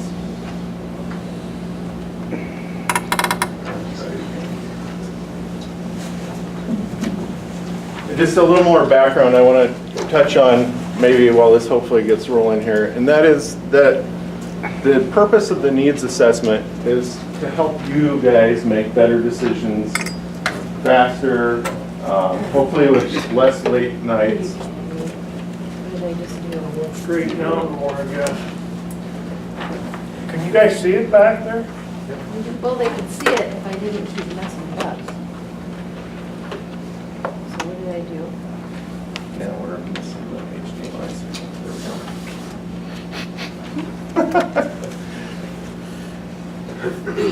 All right. It's my fate to suffer from PowerPoint problems in my life, so I'm sorry that you all have to suffer with me on that. But the slides you're showing follow this book or no? No, these slides are, we're going to talk briefly about it. That's a more in-depth book with discussion about every item. We just wanted to give you an update so that you know what we've done, where we've been, and how we got to these recommendations, and just talk to you a little bit about that, and then answer any questions that you might have. And I guess first of all, thanks to everybody who participated in the needs assessment and the master plan. A lot of people came out from the community to help. We had a great committee that worked with us, and the city staff and everybody has been really great to work with. It's been a really positive experience, I think, for the steps of a needs assessment. So we're really happy to work with you on that, and I think you should feel positive about the process that created this. And thanks to the people of Hot Springs who have a lot of great ideas. Tanya's going to talk a little bit about where we've been. We looked at a number of different factors for the parks aside from the community input, which we'll get to a little bit later. The first thing we did was a historical analysis of Hot Springs Park. Just tried to find as much as we could about the history of the parks, and really thanks to a number of the local residents that helped us through that process. David Schnudi at the Pioneer Museum, the city of Hot Springs, Don Johnson out of the library and the library itself, and of course Gerald Culligan, who, oh there you are, who kept egging us on and provided us with a lot of information. It was really fascinating to look at your parks and come to the realization that you probably have the oldest parks in the Black Hills. And I tried to check with the State Historic Preservation Office. I believe that Chautauqua Park is probably the oldest continuously used park in the Black Hills, possibly even South Dakota, because they started holding Chautauquas there before they did on the eastern side of the state. So, I mean, you have a great historic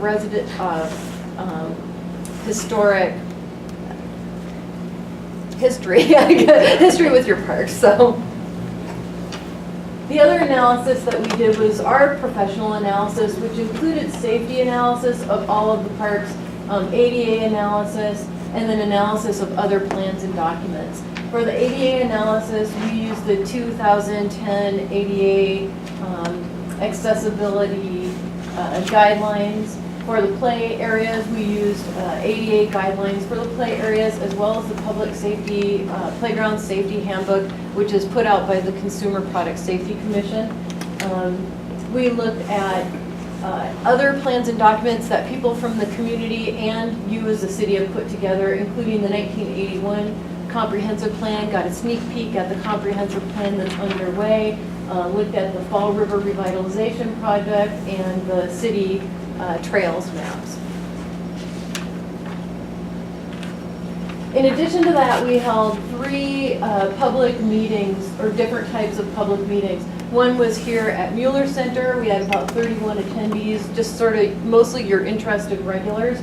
We really wanted to, the committee said we really have to find out what kids want. And so what we did is we went up to the free lunch program up at the elementary school and had all the Boys and Girls Club kids, plus a bunch of the community kids that were interested come. So we had 121 kids at that event, which was great. And then we just had a public booth at the Arts and Crafts Show this summer. We called it Parks in the Park and had about 70 people stop by and give us their input there. We had 2 types of input. One was sort of a public voting with your money on ideas and parks. And in that way, we helped determine what are the priority parks in this community. And then we had sort of a fun activity where you could redesign Butler Park, and that information will be included as we pursue the master plan on Butler Park. The last thing we did, just to make sure we kind of didn't leave any stone unturned, is we did an online park survey. The link for that was on the city website and I believe on the chamber website. And I think we had about 70 respondents to that and got a lot of good ideas and really heard a lot about what people were thinking about the parks in Hot Springs. The big things that we learned about your community is that you clearly have a long history of big ideas, and you also have a long history of bringing them to fruition, which I would think would be very encouraging.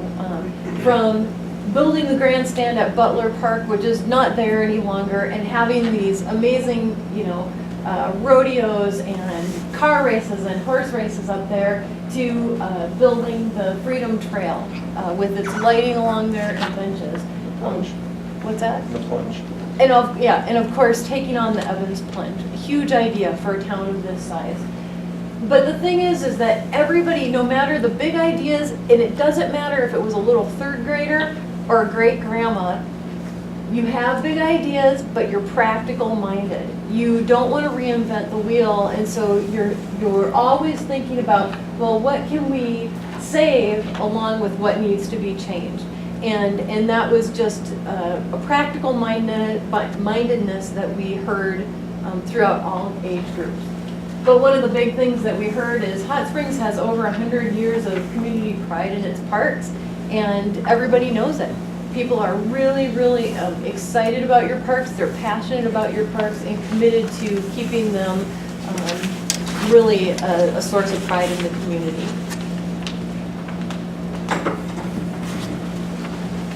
So Hot Springs parks are pretty unique in the Black Hills and the region. They're amazing.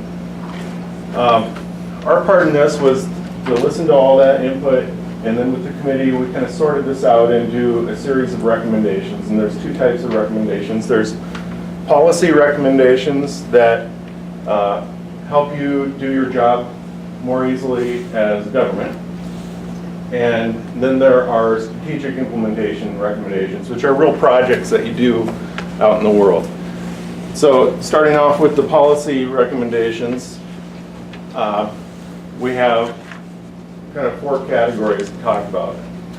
And Tanya, help me make sure I hit on all the points with this. One is that we think that you need a park and recreation board back again. And that moves a lot of the discussion out of the main city council chambers into a separate group that has a lot of citizens involved. And that group also helps keep your parks plan, this needs assessment, the strategic implementation things, on track over the years, and provides kind of a continuous vision for keeping that going. And we think that could really benefit your process.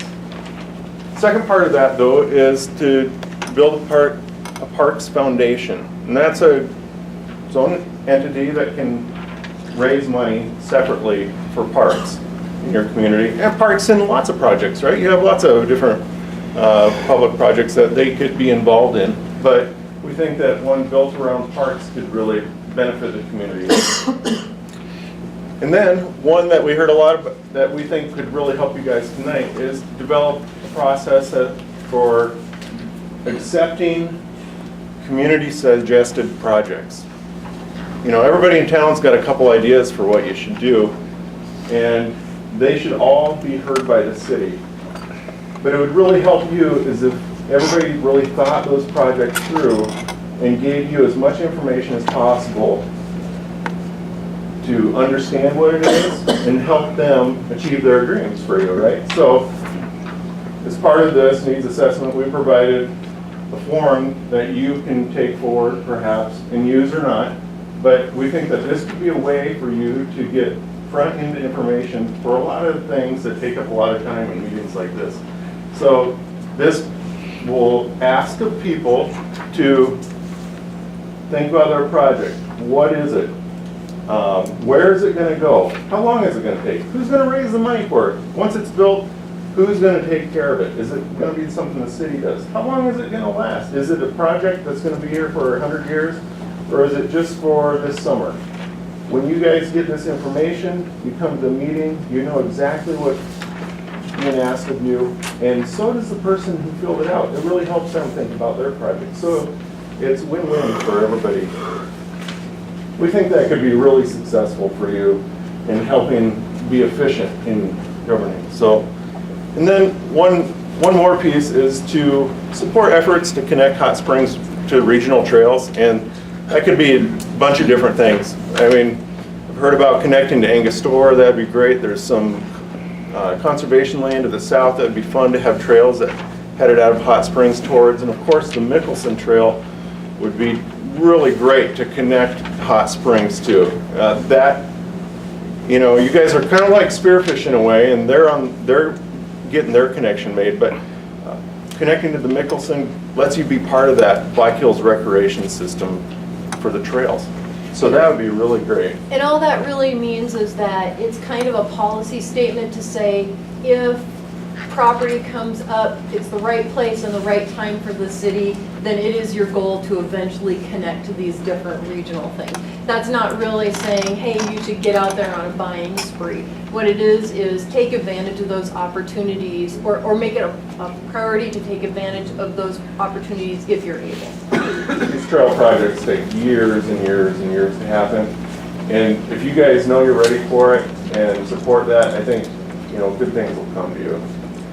Now, We actually are waiting to hear back from Game Forest Service on a trail that connects Colebrook to the Nicholson Trail on the west side of Wind Cave National Park. So oh, that's fabulous. that's actually in the works. That's fabulous. I mean, that'll make a huge difference for the way that you market it and what your brand name. There's actually a bike race planned for August 15th of 2015 on that path, so I agree with you. So, We're working on it. now, these policy things are the basis for making these things work, right? So the strategic implementation things are things that we heard from the community and that were identified in the assessments we did. We didn't create these, we didn't go out there and think, oh, Hot Springs needs, you know, all this and this. These are things that came from Hot Springs. We put them together and you voted for them, and so the priorities come from Hot Springs. And now, we talked a little bit about you're practical minded, so we also recognize that, you know, you don't have millions of dollars to fill up parks. So the first ones, maintenance and small projects, are projects that we think that you can just integrate into what you're doing already. They shouldn't cost you extra money. Maybe they'll save you money. Sometimes doing things more efficiently doesn't obviously save you money, right? You're just better at doing what you're doing. But some of those are ADA compliance projects. That is simply being aware of that as part of your maintenance, striping the parking right, Centennial, putting up signs. Parking directional signage is another, it's kind of like a small project application. Somebody needs a sign for curbing your dog in the park. Oh yeah, we've got the signs, we've got a process for that. Put it in the application, goes right through. Before you know it, you've got the curb your dog sign in the park. And that person's satisfied that you guys did the work for them. Also, we think park and directional signage can mean better locating the parks within the city. So Butler Park, how do you get there? How do you know which way it is up to Chautauqua when you come to town? So there could be a little bit of that signage work that goes on and gets some of these signs pointing people to these fabulous places, because Chautauqua is a 1 in a million park, and everybody should go and see it, but it should still be the best kept secret, right? So, and then park signs themselves. I think there's a new one that went out at Umiker that came out of somebody's garage, and I think is really cool. So, you know, new signs, you guys can work on those if you know that you need them. They don't need to be as big as the Kidney Springs sign that you guys put in, but they don't all need to be homemade either. So somewhere in between, that can be something that you work on over the few years. And then maintenance logistical plan. First one of this is that site furnishings are something that always need to be replaced. And our suggestion is that you make an annual budget allotment for site furniture, a few $1,000s that you know you're going to spend on site furniture every year. Few years, that really starts to pay off because everything's looked kind of spiffy. And you start to get rid of some of those old ones that are causing problems. Maintenance task list. We heard that, you know, lots of times you're asking, are things done? People are saying, this didn't get done. The maintenance guys are working really hard out there, 12 hours a day or whatever, getting things done. We provided in the back, in the 8.5 by 11 section of this, extensive maintenance task list that we've developed over the years that could be a basis for one that's specifically geared towards hot springs parks. So every day in the summer when your maintenance crew goes out to a park, they have a list of things they're supposed to do. They check them off, we sign it, they turn it into their foreman, goes into the binder. At the end of the summer, you have a record of everything that happened at that park and everything they noticed. So when somebody comes back and says, it seems like the sprinklers are broken down there, you can go, hey, Art, what's going on with that? And he can look through and says, yeah, that's on the list. We noticed it last time we were out. We're waiting for the part from Rapid to be in, and we're working on it. And so it can be a way for everybody to trust but verify. Those guys to show you what a good job they're doing maintaining the parks and how much work they're doing, because they're doing a lot. And then also for you guys to know that they're doing it, which is really important, and to be able to fact check that. Guardrail replacement at Kidney Springs. And then Umiker Park, we think that's a brand new park in town and should probably get rolled in next year. Set a mowing edge, put out a couple picnic tables, have a grand opening, celebrate that, call it good. Medium projects. These are based on what you're doing with Brookside, I guess. And what those are is we're asking that every year you allot a little bit of money towards improving a specific park. And it just so happens that the parks that really need some help with their ADA and their safety coincide with the ones that everybody's really concerned about and putting their money on, and both adults and kids. So this list walks through that. In the book, there's specific recommendations for each of those. Large projects, because you need a vision to drive you forward.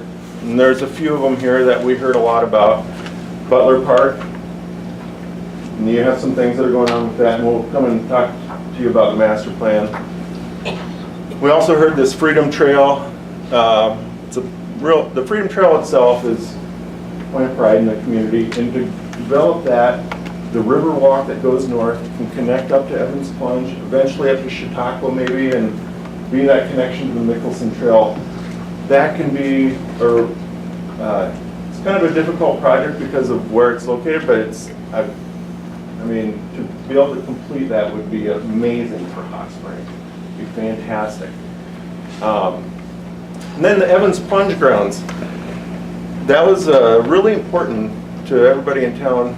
And when we looked at it, we looked at kind of the picnic tables and parking lot and maybe the place across the street. But the people in town were saying, geez, we'd really love it if Evans Plunge had a better connection to the river.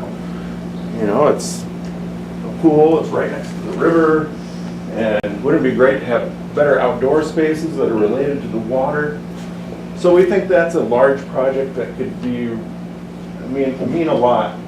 But we also heard that everybody in town thinks that's fine, but we want to make sure Evans Plunge is working first. So when we get to the schedule, you'll see it's down a couple of years down the road.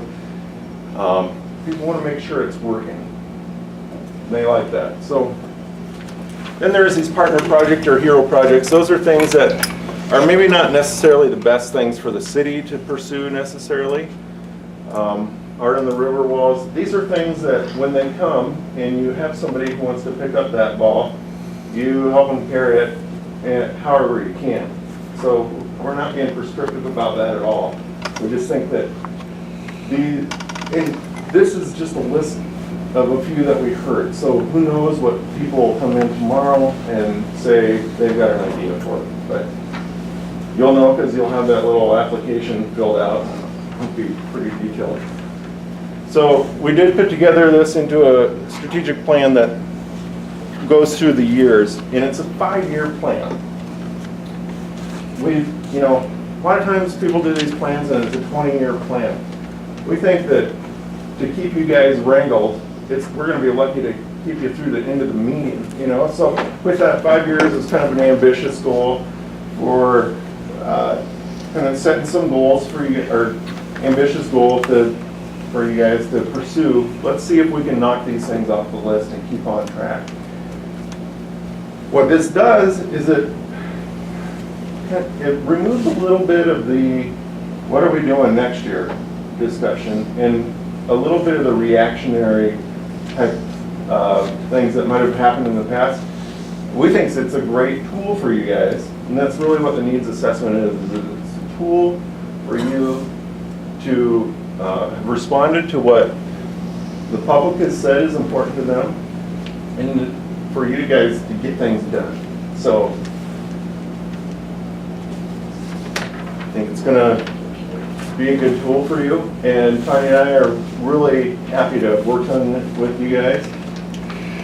We've got these books, there's a lot in there, and we are absolutely willing to sit down and talk about any of the details until the wheels fall off. There's a lot in there. I'm sure we've got a couple errors and all that, but just want to commend the city again on the public participation. We got, I've seen bigger master plans roll out with less people than showed up at the first meeting that we had good input to it. So this is really fabulous. Any other things that you want to say? No, it was really a great process, and we have to say we've done public meetings all over the Black Hills, and we really did have the best turnout in Hot Springs. So your community really, good for you guys. You're really committed to your parks, and we have really enjoyed working with the Parks Committee. Has been wonderful, and just everybody in town has been so great and helpful. We really, really have had a good time. And again, if there are any questions, you guys know our number. Give us a call.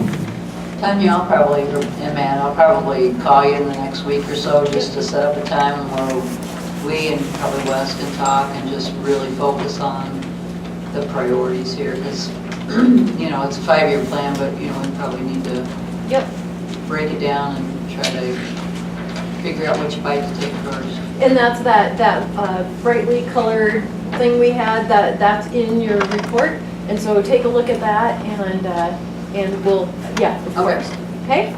Thank you. Thank Thank you. you. Any questions from you guys? No? Okay.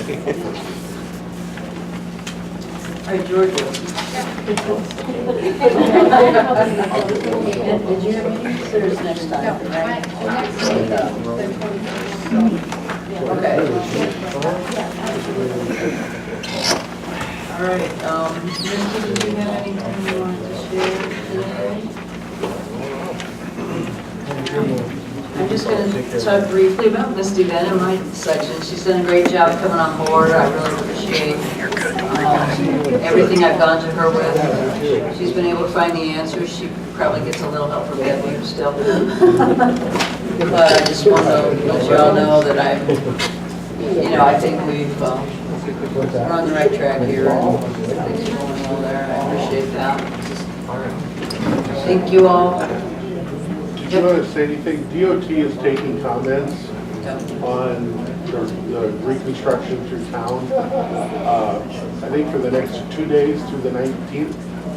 18th Yeah, to the 19th. Yeah, it's possible that our reconstruction plan through town might get bumped off the 2018 budget, might get bumped back to the design stage. And what DOT told me is if it gets up to the design stage, it's probably going to stay. So they're encouraging anybody that has an interest to make a comment to DOT so it can get included in their commission. Okay? Thank That's on their you. website. Yep. Well, I appreciate that. And if anybody needs any specific information on who to send email or comments to, let me know. I have done that personally already. And was going to talk about it, so great segue into my section. I appreciate that. And it is needed by the next couple days. So if anybody has any major concerns about the highway reconstruction being delayed, let me know. The EIS is tomorrow. And the EIS is tomorrow at 1 o'clock here at the Mueller Center. Highly encourage you all to attend those that can. The VA. And,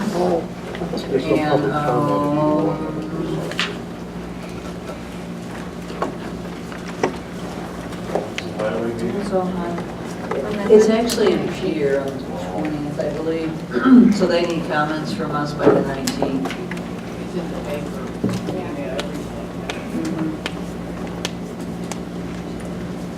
Yep.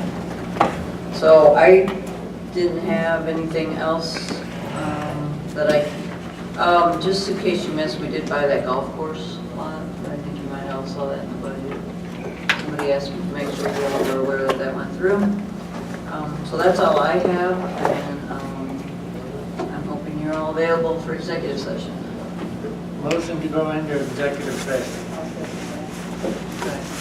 Thank you all for coming tonight, and we do plan to take action afterwards. All in favor? Aye. Opposed? Aye. Motion carried. 2 noes was Grimes and Schwartzbach. Yep. I do appreciate the discussion and the opportunity to give a local information. Remember this next time we hire law enforcement. Motion to adjourn. All in favor? I pledge allegiance to the flag of the United States of America and to the republic for which it stands, one nation, under God, indivisible, with liberty and justice for all.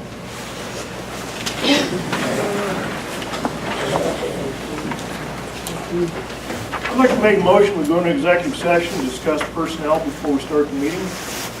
I'll second that. We have a public hearing, so. I'm just saying we do. Go in there after the public meeting. Oh, do you want to go into it before the meeting starts?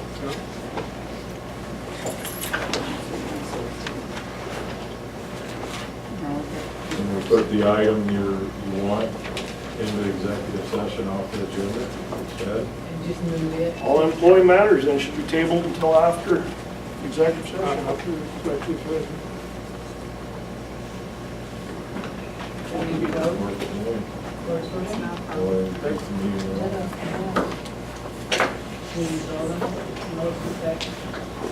All in favor? Aye. Opposed?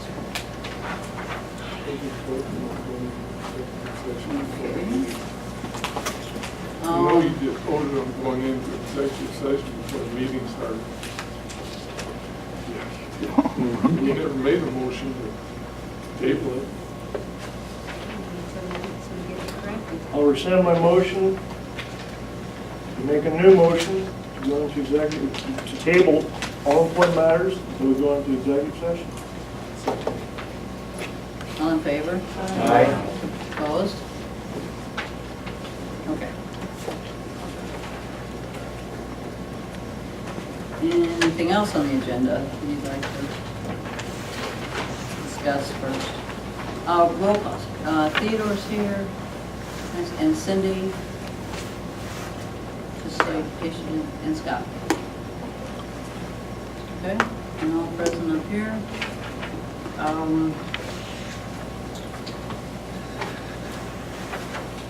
We need a motion for the agenda. So moved. And second. All in favor? Aye. Opposed?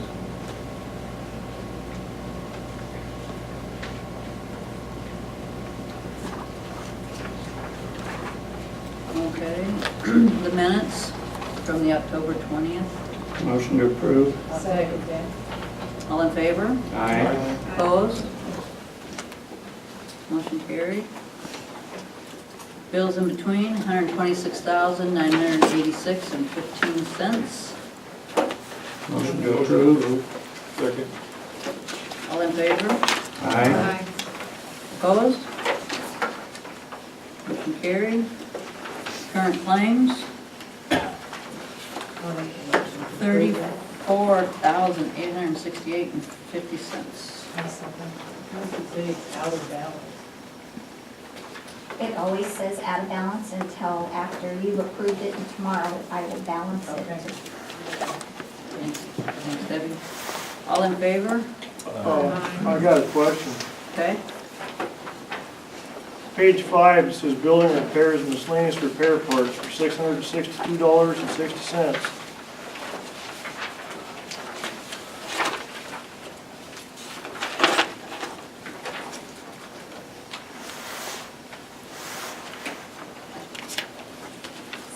$662.60. Mhm. That's the Northwest Pipe. What was it for? That is for something Jason did to his building out there, the new maintenance building, To the pro shop, is that what that is? to his maintenance building, some repair parts for it. So that's golf course. Yeah, golf course. Then page 4, there's a travel and conference meals reimbursed for Jay Kumbaya. For his meals when he went to the training, he paid for, they all paid for their, going to the certification training, but that was just reimbursing the meal. Same for, Did we ask that he be sent to this? Tracy was aware he went. I don't know, why is he the only one though? Gordon's in there too, or he was the last time. Gordon's a full-time employee. Yeah.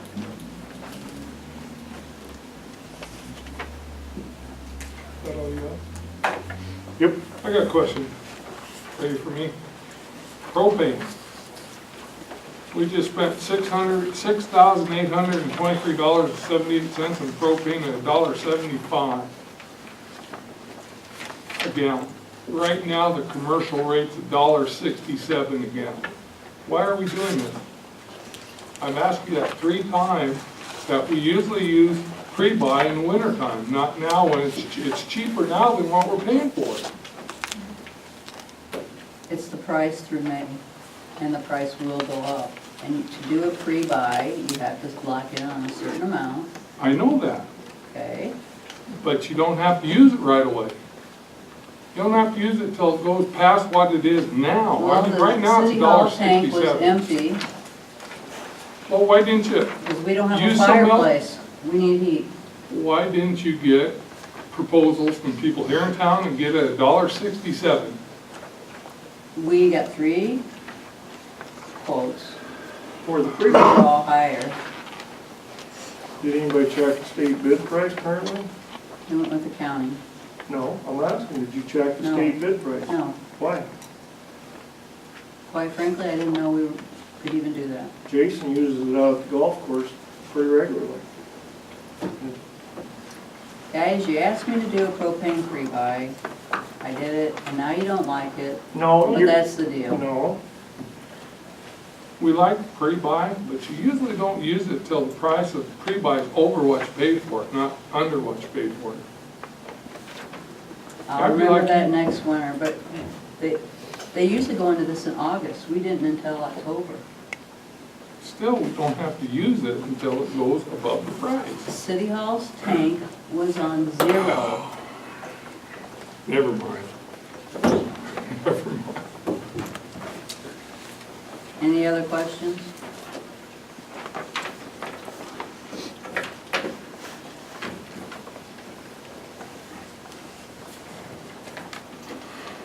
Do we have a motion? You have a approve? motion and a second. Huh? All in favor? Aye. Opposed? No, Motion carried. Okay, communications from the public. Aaron and Courtney, you're first.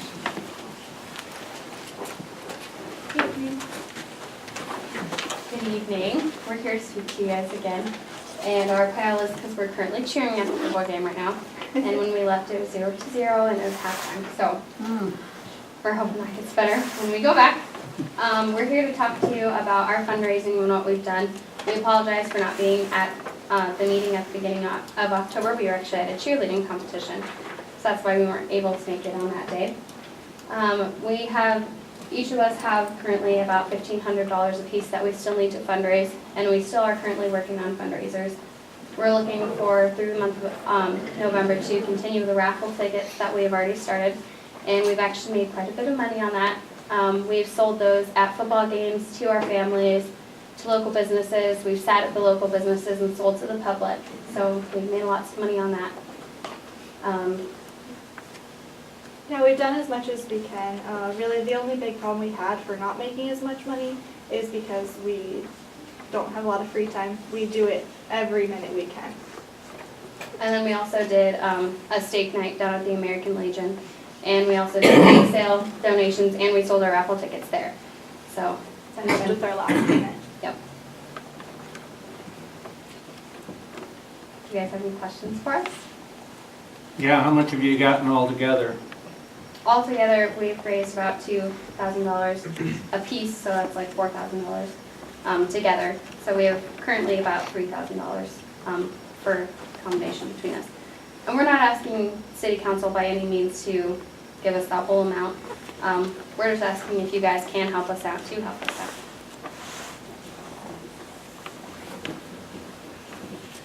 How much longer do you have to fundraise? Through the end of November. Then we leave it a month And after when's that. the trip? We drive to Denver on Christmas Day, December 25th, and we fly out to London on December 26th. Can I speak? Can you hear me? Yep. Yeah. I think I mentioned last time that we still have kind of a financial problem. We really don't know. I talked to our accountant that's working on that today, and we still have a cash difference of $289,000. I can't vote to send any money anywhere until we get this straightened out. And I'm sorry. We completely understand. We think it's good for us to tell the city anyway what's going on and the opportunities we have, so. We appreciate that.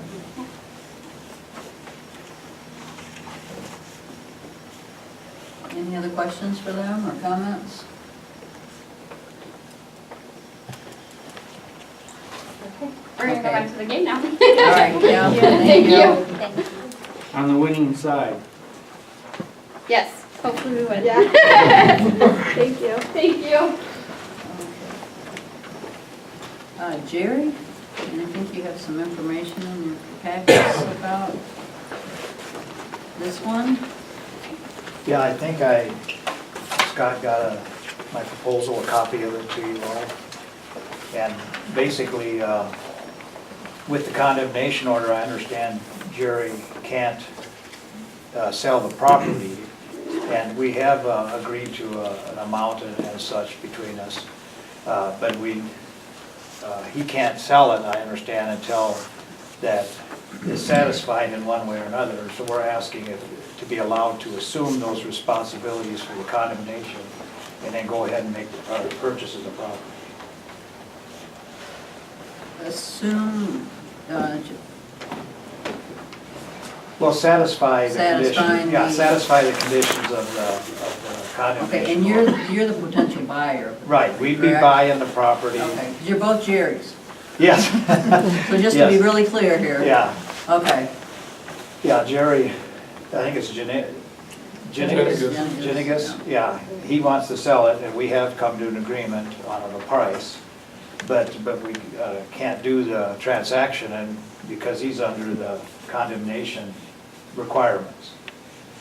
And I guess we'd like to propose that we could get the agreement to assume those requirements to satisfy that, so we can make the transfer of property. Well, Yeah, I know. what we need to do is to lift the condemnation. I would assume, yeah. I would prefer seeing something in writing first, stating that this action is going to take place with signatures. Signatures, explain a little more, signatures between me and Jerry? Yes. That Between the property owners. that we agree, that he agrees to let me assume him, and then that'd be fine, huh? No problem. Purchase agreement, basically. Oh, purchase agreement. That included Yeah. Okay. the items required for the condemnation. So, Do you think that would be, satisfy what you're looking for? I mean, because we're kind of in a, I'm gonna expect dates on when it's done. oh yeah, To be timetable, done, right. just so you know. That's one of the things I would be looking for in this. Well, right, yeah, and I did talk to Scott early on, and I didn't get that in there, and I needed to get this submitted so we can get it onto the thing, so I was one of my points too, we need to have that timetable in there. And so, Would you be allowed to keep the garage on that part? Yeah, actually, thank you, remind me of that. I don't believe we can leave a garage unless, are you merging those two pieces of property then? well, I mean, we're next Because door. right now, you can't have a garage on a lot with no other structure. You can if you do Put in the plans of living quarters. or it's a misconstrued or some non-conforming use of a piece of property. You have to apply for what an easement or a Use permit on the use, unit. I don't know what it is. Use permit on review. Are we correct in that? That'd be a variance. A variance, Okay. $150 variance. Yeah, so that was my biggest concern on this, is that Was that? you asked to leave the garage, but there is requirements to do that on, if that lot stays standing on its own. You know, Okay. Adjoin it with your, And we would just have to apply for that, is that? Where would that take place in the process? After we I would- think both would have to happen at the same time. Scott can definitely help Okay. you with that, so that when you bring that letter in. The first thing you'd probably have to do is have some sort of written agreement with Jenigus to transfer the property, but this Jerry Steenlich is going to have an agreement with the city of Hot Springs to assume that condemnation and then bring that building down within a certain amount of time. In that same agreement, he can put it in there that he wants to apply for a variance for that garage, which would need to be repaired. I mean, it's in really poor shape, but it would need to be repaired, but that would have to go to the planning commission. Well, I think parts of that garage would have to be torn down. Yeah, there's kind of a Front. lean-to part that's Yeah, pretty. I think that needs to come down. From what Yeah. I've seen, the rest of it probably could be repaired. So as long as Scott's happy and you guys want to comment on, with the requirements, or do we want to revisit it after we have a letter from them? What do you like? You guys can have to come back for us to close Can you get the agreement with the other Jerry? Huh? If you can get in writing the agreement with the other Jerry, we'll definitely entertain it. Okay, so I would have to come back to the next. When you're ready, yeah. The 17th is our next meeting, and if you're ready, that'd be great. Okay. And your agreement with Jerry Jenigus is going to have all of the conditions of the condemnation within it, along with a request for a variance and a timetable for completion. You could stipulate the variance be granted, or you know, what we did. Yeah, that's a good line. It is required, yeah, then the last one was the timetable. Right.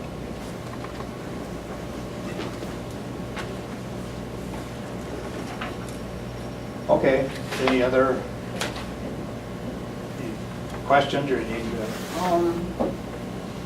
I don't have any more. Anybody else? Okay, thanks. We're happy to see that there's going to be progress there. Yeah. It needs some action. Definitely. The ordinance, condemnation's been there, so it needs to be met. I realize that. Yeah. So, okay, thank you. All right, thank you, Jerry. Appreciate it. Okay, thank you. All right, is Mr. Inman here from the fire district? Oh, there you are. Mayor, Is Council. District 715? I'm Tom Inman. I represent, I am the president of the local fire Tom? district. I'm sorry. It is 7:15 and we have a public hearing at 7:15. Oh, okay. Can you wait a couple more minutes? This should be pretty quick. I'm sorry. My timekeepers. All right, the public hearing is on the change residential zoning designated for the property located at 549 Colebrook Street to mixed-use designation.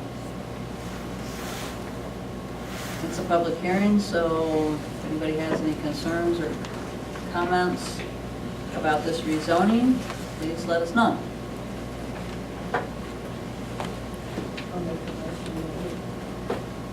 She hasn't closed. I know. Then that's great. Where is this located at? It's the property right up above, behind Evans Punch. The old Cheryl Ross property. Oh, okay. It's on a big plateau, near neighbors. I have a quick question, I guess. She had a grand opening up there, I guess, for her new business up there, before this second reading was done. It was actually a chamber mixer. Okay, chamber mixer, well, whatever you want to call it, I guess. I just don't know if that's really a normal procedure until this second reading has been done. I mean, that's kind of, to me, I don't think that's quite right. I think the owner is learning the process with the second reading and understands that it was a little premature given the law. So, you're correct. We don't want to set precedent of doing No, that we at all. don't. Don't start a business till you're zoned to have a business. Exactly. That's correct. Yeah. No, we agree with you. Any other comments? All right, I'm gonna take us out of the hearing. Make that motion that we pass that. Second. All in favor? Aye. Opposed? All right. All right, Tom, sorry. I knew it'd be No, I'm quick. sorry. I'm the president of the fire district here, the local, and we contract the local fire department the same as the city. And we've been in the process of working with the fire department, looking long range into the future. And one of the things that we're trying to do is eliminate or replace the brush trucks. They're just a water type brush truck with foam trucks. Currently we have one out of Maverick Junction, which acts as a first response for accidents and fire and so on and so forth, but it's not a foam truck. We've looked at increasing the size of that truck, which currently wouldn't fit in the garage that it's in, to this foam unit. So looking around and getting different opinions, the airport came up. Is why don't we put a substation at the airport? So we're in the process of talking to you folks and working with the fire department. I'm getting some ideas. Is this the direction we want to go with the taxpayers' money? Looking into the future, it makes sense with talking to the FAA. They said, yeah, I mean, the day comes that our airport goes to the commercial rating, that would be the perfect opportunity also for the fire department to step up with full-time people on staff, also supply fire protection for that area. You know, our first responders, we're so lucky to have those dedicated people in this community. If we can give them better equipment, better facilities, but right now I guess we're trying to give you folks our plan and our 20-year outlook of increasing that first response in that Maverick Junction area. That our district covers all the way from Angostura to Custer County. So we're kind of a strung out district. But I guess that's all I got. Any questions? Does that mean you want to put a building out there? We would like to look at putting a substation on the city property at the airport, which would have to work with, of course, FAA and the city for that permission. At whose expense? Well, it'd be at the district expense. But we'd need a long-term lease from the city in order to put the building in.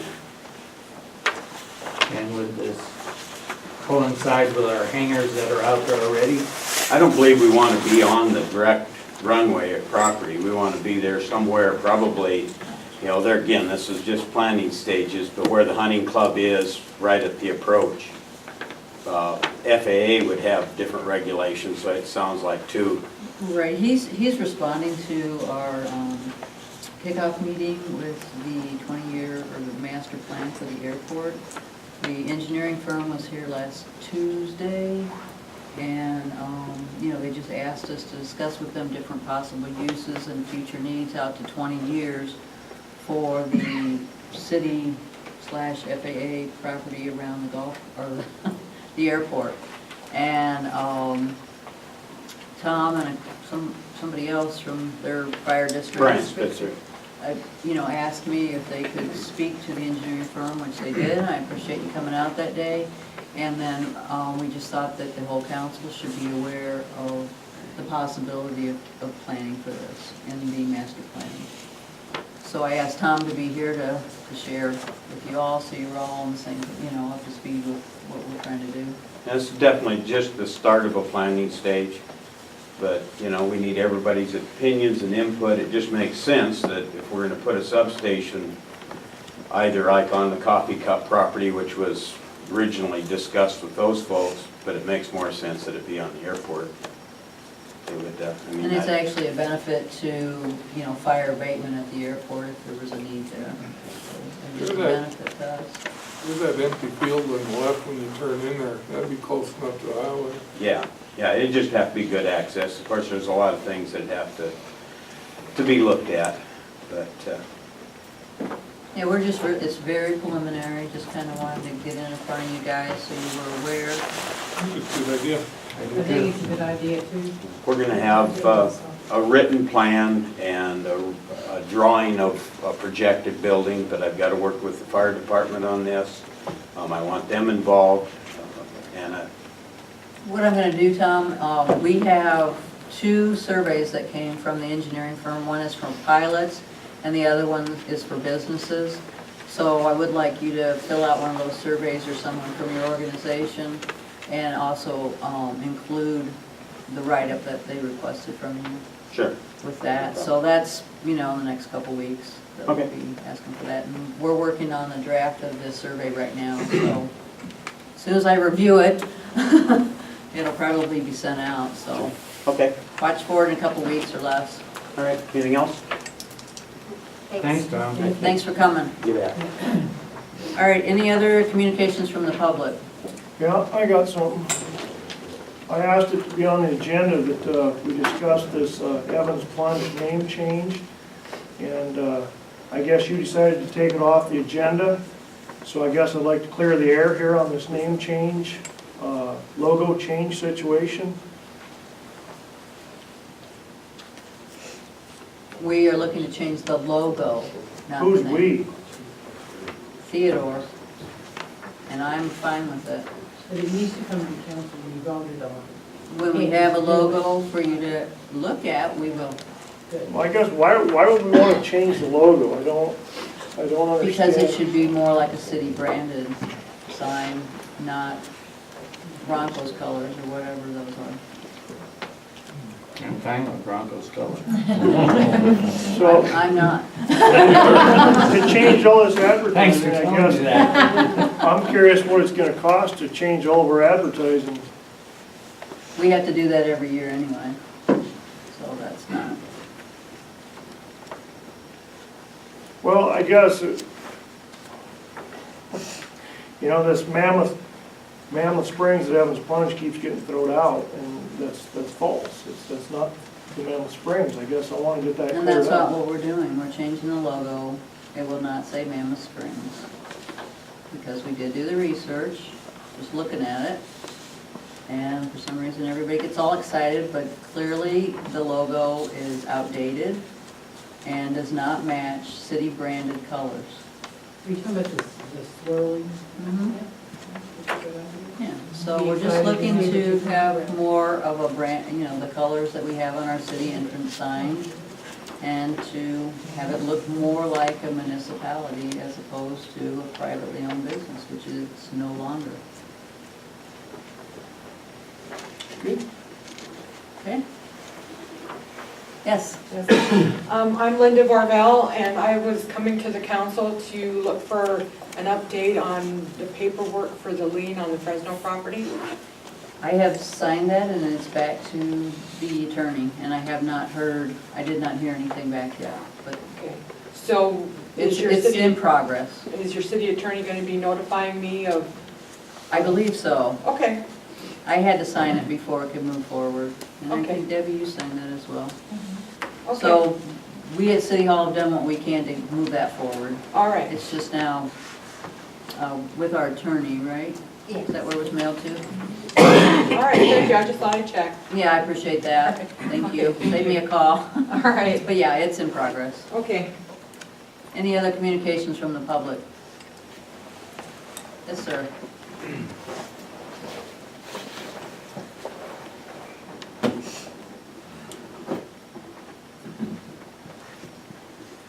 Good evening. I'm Bob Nelson, and I'm here on behalf of Save the VA folks.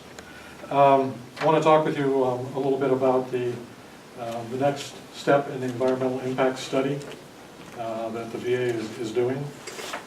Save the VA has received a letter from Steve DeStasio. It's my understanding that possibly the city has also received a letter. Yes, and didn't I give you all copies? Yes, you Okay. Got two of them, October 9th and October 20th.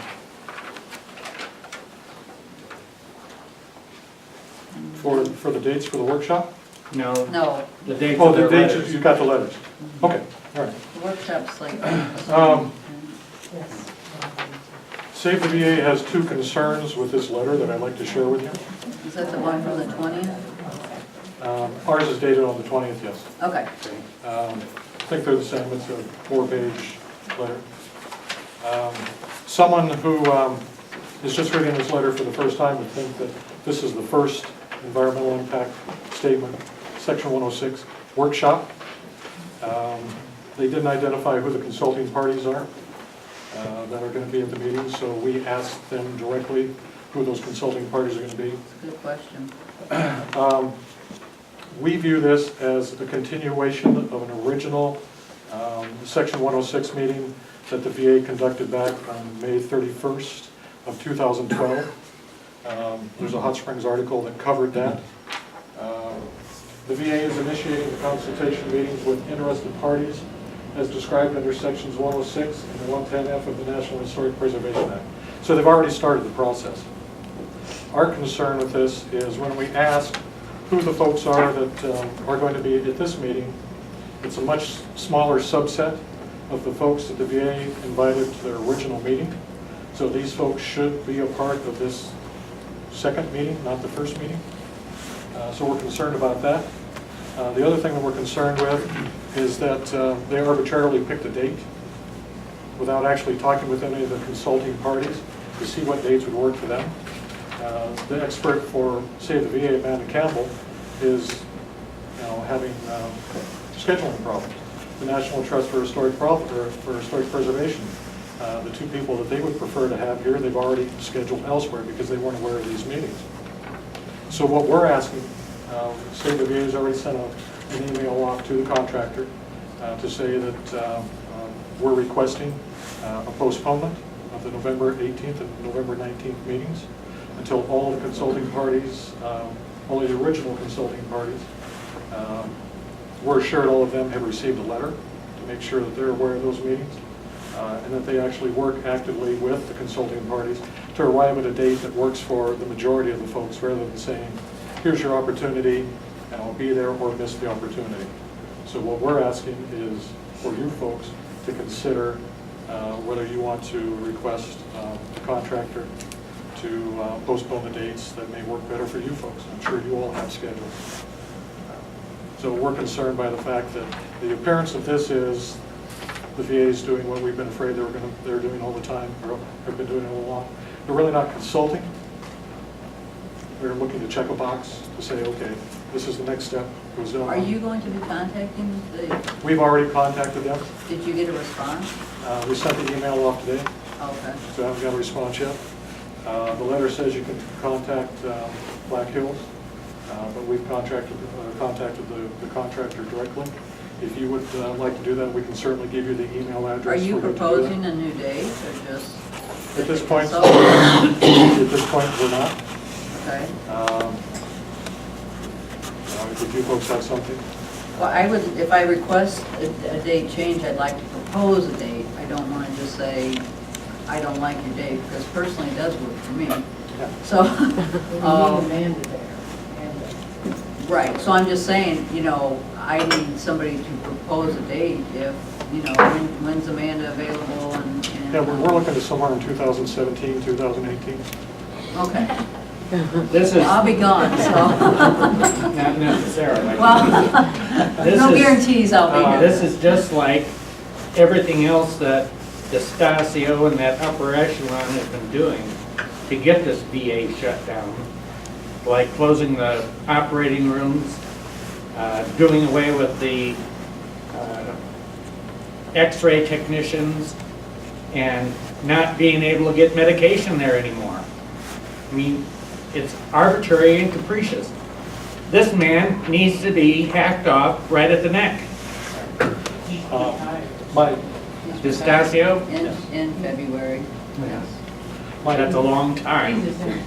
My desire is to not let him off the hook, but this letter is coming from the contractor that the VA is Bob, I hired to do would it. really, really like to have a proposal for a new date before I go back and ask them for a change. Well, That's okay. that's your call to make. I mean, there are. But I mean, can you let me know when your key people are available? I can do that, but Because if at this point, we're not ready to suggest a date to them. There are 20 other, there's probably 20 other consulting parties out there. Right. And I'm not looking to let them off the hook. I want to, what we're looking for is a commitment from them that they are in fact willing to postpone the date and to reconsider, with consultation with other folks, other possible dates. Once we've got a commitment from them to do that, then by all means, we'll be willing to look to the other consulting parties. We're going to ask them ahead of time rather than just suggesting a date on our own. We're going to talk to the South Dakota Historical Preservation Office, the National Trust. We're going to do that on the side and see what dates work for all of us. So at this point, we're not ready to suggest a date to them. Regardless of the date, they're do what they're asking us to do, and then get together with them at the date later. I would like to see us do that. So those are the two things that concern us, is the fact that they're dictating dates. Well, we can definitely entertain the change of date. I guess I just personally like to not leave things open-ended like that, but I realize you want it out as far as possible. So I'll revisit that letter and I'll contact them and see if we have any options. Yeah. So the two options would be to contact Black Hills directly, or again, I know there's a number on there for questions, so we can give you the the email address of the contractor for Labatt. It's Mary Peters, the lady that was in Hot Springs, moderating the 2 scoping meetings. She's the one that we've been talking to.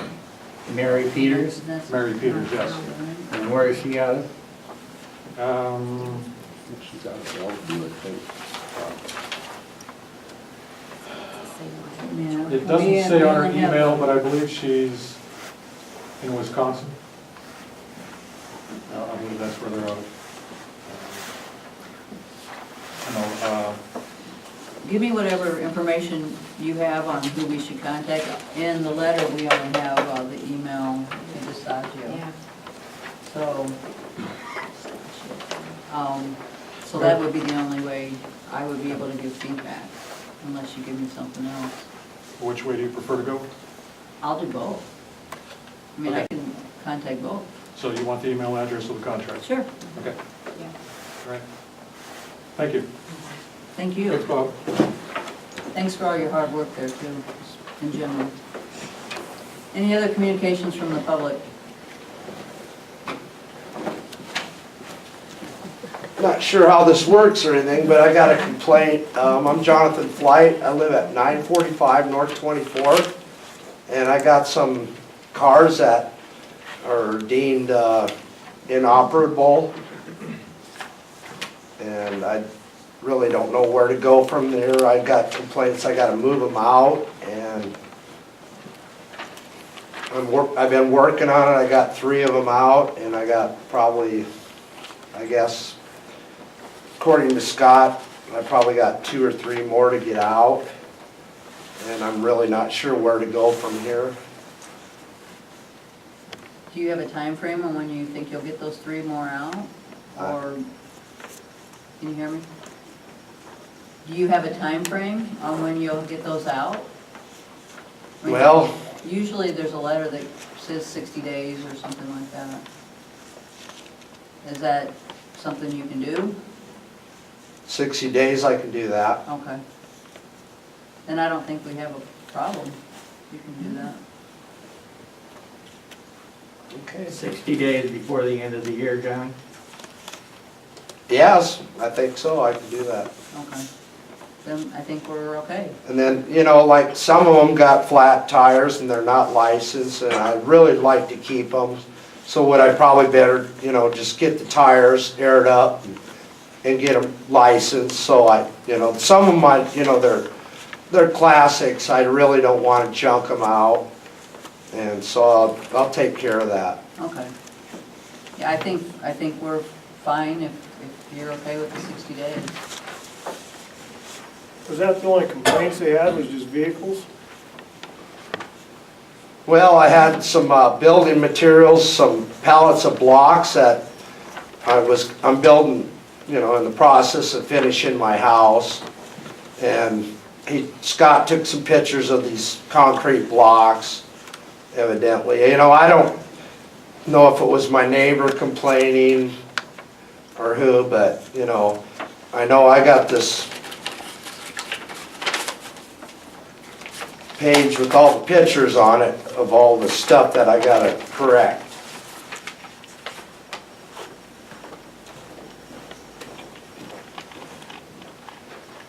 Okay. I don't know if that one's got concrete blocks, but. Are you gonna correct all that? Are you gonna fix all that? But that newspaper article you showed me was the city of Sioux Falls trying to fight a homeowner that had basically similar stuff in their backyard. The judge ruled in the homeowner's behalf, so looks to me like, you can look at that newspaper article, you have it there on the podium, don't you? Yeah. You can look at it and see there's the city of Sioux Falls. Look at it, he got it on the podium. He showed it to me earlier. The city of Sioux Falls tried the exact same thing. Do they have the same ordinance? I'm sure they do. Well, we don't How know do you know? that yet, do we? That's my question. How do we know what the ordinance is? Because the in Sioux judge Falls, basically so why would we said- compare that? Read.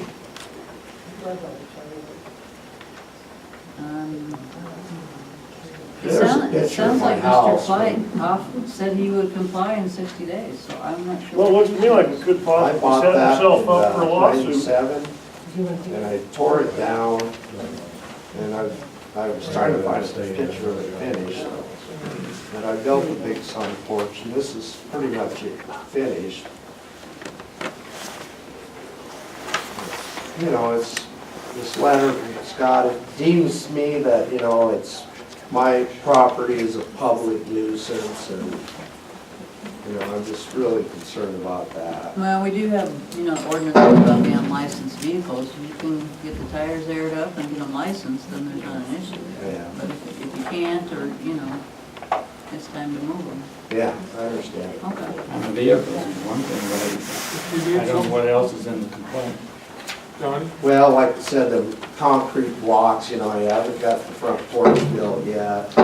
They're sitting in the yard, and evidently there's something in there that if you gotta have your building materials inside a building or something, and it's like, oh hell, what am I gonna do? Move those blocks inside the house, you know? There's a concern when you have stuff like that because of the rattlesnakes or whatever, farmers, whatever that live in those areas, you know. We have It this- is a concern. Isn't this similar to the house up on 17th Street that we had a problem with? Let me know what you think you can do in 60 days, okay? If you'll all do yourself a favor and read that article. That article doesn't concern me because this is not Sioux Falls. Has a judge's ruling in there. I don't care what judge's Fair ruling enough. is. Jenny, It let us know doesn't what you can concern do, okay? us. Yes, it does. I ran into it. Well, like I said, I've got 3 of the vehicles on this page here out of there, and I got a friend out in the country, I can take cars out there, the ones that I can't get operable, you know. But like I say, I got a Camaro that's, you know, really nice, and I just don't want to take those out there, so. Okay. But Well, I if we can get appreciate- those licensed, I think we'll be okay then. All right. All right? Okay, appreciate your time. Yeah, thanks, and we can talk about it if we need to, okay? All right. All right. All right, thanks, Council. Johnny, Thanks, Jen. Thank you. Johnny, you need someplace to go with that yellow GMC, you can bring that to my house. Good.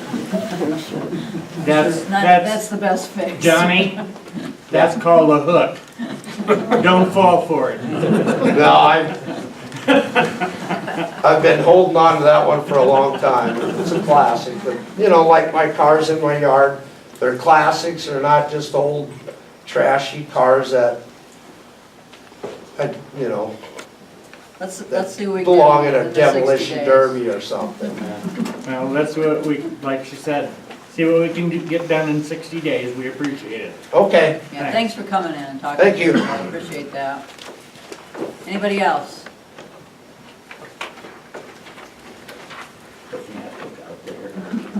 What you said. Trying to help. Yeah. All right, I believe we are down to the first reading of ordinance 1151. Got a motion on the second reading? Oh, I'm sorry. Oh, for the, Yeah, the one about the, oh, I thought we did that earlier, You know, we did. after the hearing. We went out of the hearing and That's all you guys going voted on that. Oh, is that Personnel. right? I didn't, Yeah, they did it, yeah. we did it out of order, Yes, Debbie, just yeah. to keep you on your toes. he made a motion that we move all personnel things to executive session. Now you're on. I have a question about personnel. But But it's going to executive Second session. Not reading about on- that part of it, on if you'll 11:50. excuse me. Yeah. I think he said This motion all carried, right? personnel Okay. issues to executive session. I'm not going to speak about a personnel issue. You're being quite rude. Would you let me speak? I'm not being rude. You're out of order. Okay. We skipped personnel, Carl. Did we skip personnel because you didn't think there was anything there? That was the motion. Well, actually, there is a, I think just on the council's, there's a typo on Officer Close's raise, it's 1872, and Bart's is 1711. So there's just a correction on those. And then I wanted to ask something. Yes, please do. When we have things listed under personnel, maybe Misty, it should be directed to her. Could we please list it, like if it's a hiring, that it should read a motion to hire? And if it's a raise, a motion to give someone a raise. If it's not part of a resolution, it needs to be made by motion. Okay, That's all. all right. Any step increases automatic though? Yes. If it's not part of a no, I'm just saying, if you have something on there, not tonight, but in the future, that's not part of a resolution, it needs to be a motion to give someone a raise. It can't just be arbitrarily give anybody a raise you want to. It has to be made by motion under personnel. Right, but these are step raises, so there wouldn't have to be. Right, that doesn't That's apply. what I was asking, Yeah. yeah. It sounded like Saying you wanted to do anything that. that's not on a resolution. Okay, so I'm assuming that the interim city administrator item is going to Yeah. that executive goes session. there. Okay, so now, we did the hearing, we did the second reading on 1150, and that carried after the hearing. And now we are to the first reading of ordinance 1151, which is the conditions for dispute of water utility billing. It is in your package. Hope you already looked at it. Point of order. Did we do a second reading on 1150? Yes, We we did. voted, I but- missed that. It was right after they closed the hearing. Carol Ann made a motion and Craig seconded it, and everybody did. So we skipped down to ordinance after the hearing? We are, Is that- that's what Carol Ann was doing, was seconding. She was making the motion to pass the second reading. Well, do I go back and do it again? No, that's, isn't that what you were doing? Everybody's okay with 1150 as voted before? Okay. Yeah. Well, that's why I skipped it. Yeah. So first reading of 1151, the conditions for disputing the water. And that is in your package. It's 3 pages. It is the first reading. Carol Ann spent a lot of time on this, which I appreciate. Yeah, and I And would, the attorney. it was Dwight and Ken and Craig and myself and Barb at the water department and the attorney and the mayor said in summer meeting. So it was certainly a joint effort. And I would like for, if you have any questions from council, let Dwight, would you mind answering them? No? And it's worded exactly how you guys wanted it. Should we make a motion first and second and then discussion? Sure. I'll make a motion. Second. Discussion. So I read through it, I guess, I didn't see anything that really concerned me, I guess you guys spent a lot more It time was on such a it. fuzzy area before, and this kind of sets it out in concrete as to what happens if you have a big water leak. And what I, And it treats everybody the same. right, there'll be a formula that's followed when they're 3 times over their annual average, as opposed to a finance officer or mayor or anybody else deciding what the credit, if credit's due or not, just it's too subjective. So I'm definitely very fine with having a formula that we use to determine this. Prior to this, it was Public taken- Works, basically. taken issue by issue. And see, Barb Actually, could the just ordinance kinda didn't do say it. public works. I know, but when I was on Public Works, we discussed several, I mean, it was kind of just willy-nilly. We actually had an ordinance that we were not aware of and we were not following. Well, we have been the last few weeks, but the, Yeah, not but this before we one. started working Yeah. on it. I guess I think this would make it a lot easier. I was involved both as on the Public Works Committee and as the bill collector for the water department. So I got in on quite a few of these even before Public Works was getting them. Yeah, it's just too much. And it's a lot of, I guess I really didn't think that it was the responsibility of the employees in the water department to decide who got a rebate or who got back or whatever. I like this deal here, it's gonna make it a lot easier for everybody. I agree. So, we have a vote on the first reading, all in favor? No, roll call. Roll call. Ashley, Yes. Grimes, Yes. Holmes, Yes. McComb, Yes. Romy, Yes. Schwarzenbach, Yes. Tesher, Yes. Weenan. Yes. Motion carried. So that's just the first reading, Carrie, right? Yeah. All right. Thank you.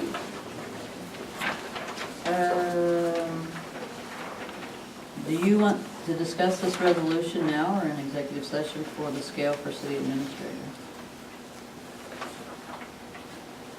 I'd say executive session. It's not really- Not really personnel. No, it's not. Just making sure. I make a motion, we approve the resolution. I'll second it. All in favor? Aye. Questions? Questions? Why don't we base some of these deals on experience when we put out a job ad?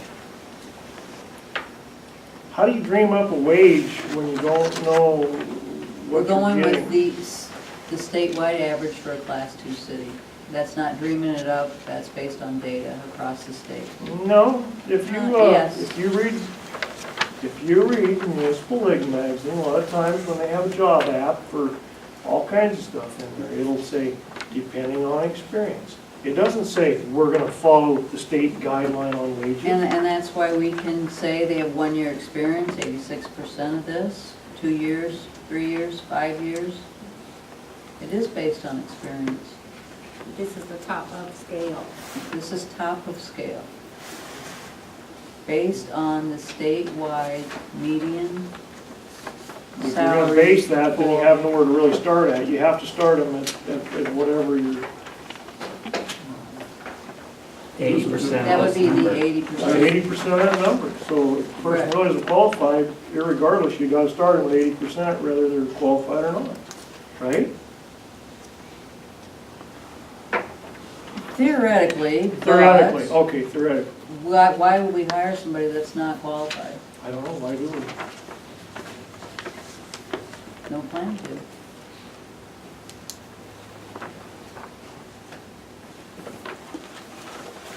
Any other discussion? Nope. All in favor? Aye. Opposed? Aye. Motion carried. Thank you. Flip. Are you wanting the old business and? Yep. Okay, new business, propane pre-buy. When did you get that over? Personnel issues. In the motion, You ready to go executive to that? session. Okay. Propane pre-buy. I'll make that motion. Second. Discussion, more discussion? Do we have to use that by a certain date? or May what? 2015. Then what happens if we don't use that much yet? Are we confident we're gonna use that much? The number is based on our usage from last year. Well, that's what Craig was asking earlier, if we was gonna buy it lower, if we got this under contract, if we don't use it all, what happens to the excess? Well, I know that Yeah, when I pre-buy, if I go beyond the spring date, that's left over. And they use it at the, whatever I bought it at. They don't charge you for it, you get a No. rebate on No. Yeah, Either give you a credit or. yeah, Credit. credit for it. it. Okay. Okay. Point is, you don't use your pre-buy until the current price is higher than the pre-buy price. That's the point we're trying to make.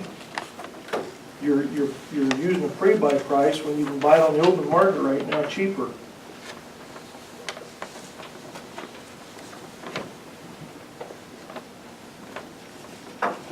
I get The the point. contract says it has to be used in full.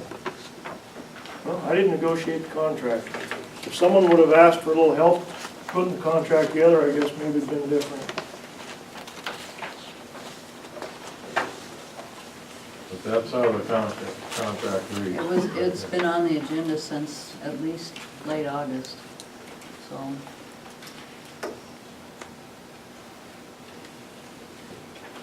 Yeah, are we basing this on, like you said, based on what we used last year or years past?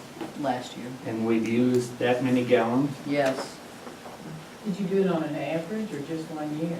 just last year. You didn't take maybe 2 or 3 years and see what your average was? Would that have been better? Could be. I don't know. But who did you get the current propane from for City Hall? BJ's. Then why didn't he bill us at the current rate? Instead of taking it from this amount? Probably went down since we started this, because I know it has. It was $1.69 before we ever started this, and when we started this, it was $1.69 for just off the street. How many gallons were purchased for City Hall? It's actually in your, you just approved paying for it. 36,000. Yeah. No, I'm talking about what did we just buy? Oh, what did we Yeah, just? so it's in, It's in your We payments, just like paid the last, $6,823.78. it's on the back page of your payments.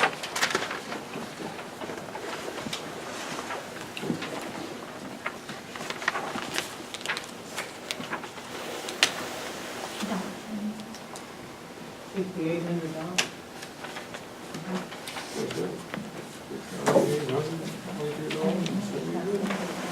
well, City Hall's tank was 0. We wanted heat. Well, I don't have a problem buying propane. I just, you know, it says it must be used in full. What happens if we don't burn that much propane this winter? Which we probably will, I guess, but what if we don't? You're gonna pay for They don't it. spell it out. I'm sure that you can get your tanks filled with what's left. I mean, Well, we that- hope. that- You might that's sit in there. We're going on a lot. Well, we'll of be filling our assumptions tanks here. up the end of May, for sure, if we haven't already used it. Street shop has a big tank. They use a lot of propane. A lot of places use one. If we burn it all up, it might be a warm winter. Price may not ever go above $1.69 either. Yeah, Guys, but- and then- You asked so to we're do a getting propane short end of it pre-buy. there, You can't too. have it both ways. Sure can, you do a pre-buy and you don't use it until your current price outweighs it, that's just how it works, I guess. I don't know how to say it any other way, you know? We fill up our tanks now at this price, we're not gonna make it through, we're not gonna use up all of this. I didn't write the contract. Where are we at with this, Debbie? We have a motion and a second. All in favor? Aye. Opposed? Aye.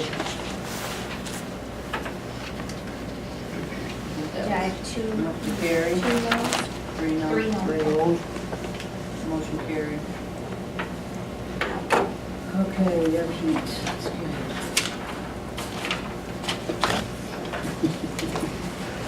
We've already discussed the property at 945 24th Street. I think given Mr. Flight's comments, we need to think about this recommendation a little bit.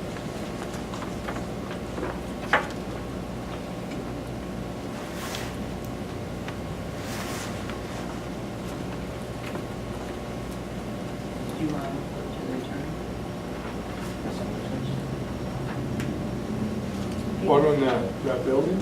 This is on Johnny. Johnny's. Johnny? We gave him 60 days, it sounded like, so do we need a motion to give him 60 days or just? I don't think so. I think we've That's in the already given letter. them 60 days. Can we agree to that? Didn't you just agree to work with the man? 60 days? 60 days? That's what I, so well, what further? We don't need Need to to. go to the attorney. So I think we table it? Yeah. Not No even do action. anything. No Not even action. address There's it. no action. Right. Right. Do we need to vote to agree to that? No. No action? Okay. All right, is Jackie here? Lockwood? Jackie was gonna come and talk to us about United Way and seeing if the city was interested in donating to United Way. But I agree with Carol Ann's comments, we kind of need to get our handle on our accounts, and Jackie's not here, so. United Way is usually done to the employees, what they want to donate. It's not an amount that the city gives.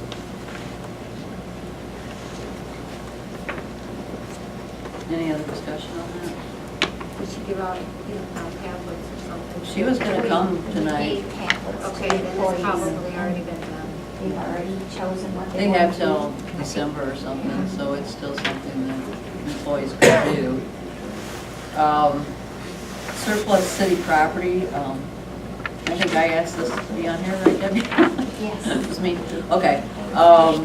There are several properties that the city owns that are not generating property tax, I'll say. And I just want you all to be aware that I'd like us to look at that and to entertain the idea of auctioning it, selling it, getting it back on the tax rolls. So this is just really something for discussion, to give you kind of heads up if it's something I'll be looking at. Hardly had the engineer survey a lot of it, we can do that. Yep. A And long I'm just time ago, just gonna keep it going like the propane pre-buy. Yes, yeah, I'll get you all that information, I just didn't, it just didn't get in your packet, but there is that information, pictures. So just kind of a heads up that that's coming and that, we should auction or. We need to get a hold of the engineer for him, because Kenny Hayden got a hold of me at this last auction I seen him at. And he said that land out there never got surveyed. Well, I know it did, because I seen the stakes out there at one time. Which land? On Hot Brook? Yeah, on his side of the road. It's like 5 acres there. Right. But that would be something we might want to surplus. Well, that's what I'm saying, we had it surveyed, but there's, I know there was stakes out Yeah, there. there was. We've discussed surplus property for 3.5 years. So we need to get hold of Anderson, make sure that there's stakes there. Just giving you heads up, it's something I'm gonna look at, and absolutely we gotta do it right, so. One of those things that Misty will probably help me with, and just let people know that that's what we're gonna look at doing. The water fill station on the bypass. And that's getting through Public Works. I want to make a motion that we have our city engineer start drawing up plans for us to look at. Don't actually commit to it yet, but draw up the plans for the water fill station. Yeah, I got the address here for it. At 1042 and 1042.5 South River Street, which is the old Walker property, which is located along the bypass. It is currently zoned right for this now. I'll second that. And I think it would be a good location for it, but again, with the money issue, I don't think we want to commit to building it yet, but we can sure get some plans in the works. So you're making a motion to move forward with the planning. With plans to see if we can do a loop system through there or exit onto the bypass. There's several different ways we can go about getting the traffic in and out of there. Would the water department have funds to fund something like this? I believe it's. So they would be funded Yeah. in the water. Yeah, let's look at the plans and then entertain a vote again, but I'm gonna ask for a vote to move forward with planning it. All in favor? Aye. Opposed? Okay, thank you. The golf course and airport signage is back on here because the state, and maybe Scott, you can help me with this since you're here, the state would not allow us to do the double-sided sign on 71 as we proposed. And that was our most expensive sign. The airport currently does not have any kind of sign, and Debbie, I don't know if you knew Ed was here in your roll call. He's hiding in the back row. But the sign that we did have out at the airport was a donated sign, and it got moved, so we currently do not have any signage at all at the airport. So I was wanting you all to entertain the idea of at least doing the two-sided airport sign, the city branded airport sign for putting out on, right in front of the airport. It would be in the existing frame where the other sign was. It would just be a two-sided sign that would be a city branded sign. I'll make a motion that we do the airport Do we one. have the money for it? Is there money in their budget for it? It's a city sign. I don't care, we don't have any money, so I guess unless it's in their budget, I don't think we ought to be doing it. Well, you approved $12,480 before for a sign that we're not doing now. So, Why did the state say we couldn't do that? The state allows welcome signs like for the towns, but they don't allow any kind of directional, commercial, or signs like this one have the golf course on it with an arrow. They don't allow that, but they would allow another welcome sign, just like the other three that the city's put up, that would be approved. They denied the sign, not the location. Well, what are they gonna do about a double-sided sign saying Hot Springs Municipal Airport? I was just talking to Ed, and he says that that's on the airport property, on that side of the fence. It's not on the right-of-way side of the fence. That's the difference, is the whole right-of-way issue with the state. And I would have to double-check that location, just to make this legal and safe. I would make a comment that this is not an emergency to do this sign. If we just turn down helping some kids go to something that we all would have liked to help them with, and I can't see voting to put up a sign when we can wait a while on that. I agree. We need to get our money in order.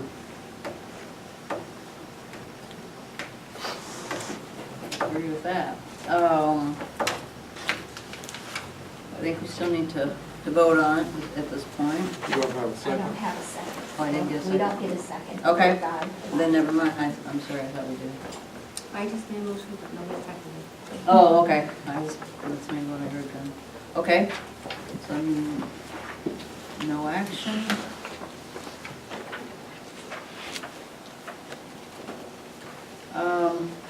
Then city employees' favorite item, days off. Thanksgiving and the day after Thanksgiving, and Christmas and the day after Christmas are awarded holidays by the state. And I'm told that we follow suit with the state normally. What's that? That the governor called it for the state employees, and usually our personnel manual follows with what the governor calls. With your approval. I'll make that motion. I'll second it. Any other discussion? All in favor? Aye. Opposed? Aye. Abstain. Motion carried. Good job. Yeah. Okay, the easement at Hot Brook, I did get a response from Carol, which basically is, she has contacted Mr. Hanson regarding the Keel easement and has not heard back from him. So she's. I can do that. We need to make sure they're not crossing our property, that we can't cross theirs. Gate was open. Was it? It's been a week and a half ago. The last time I was out there, it wasn't.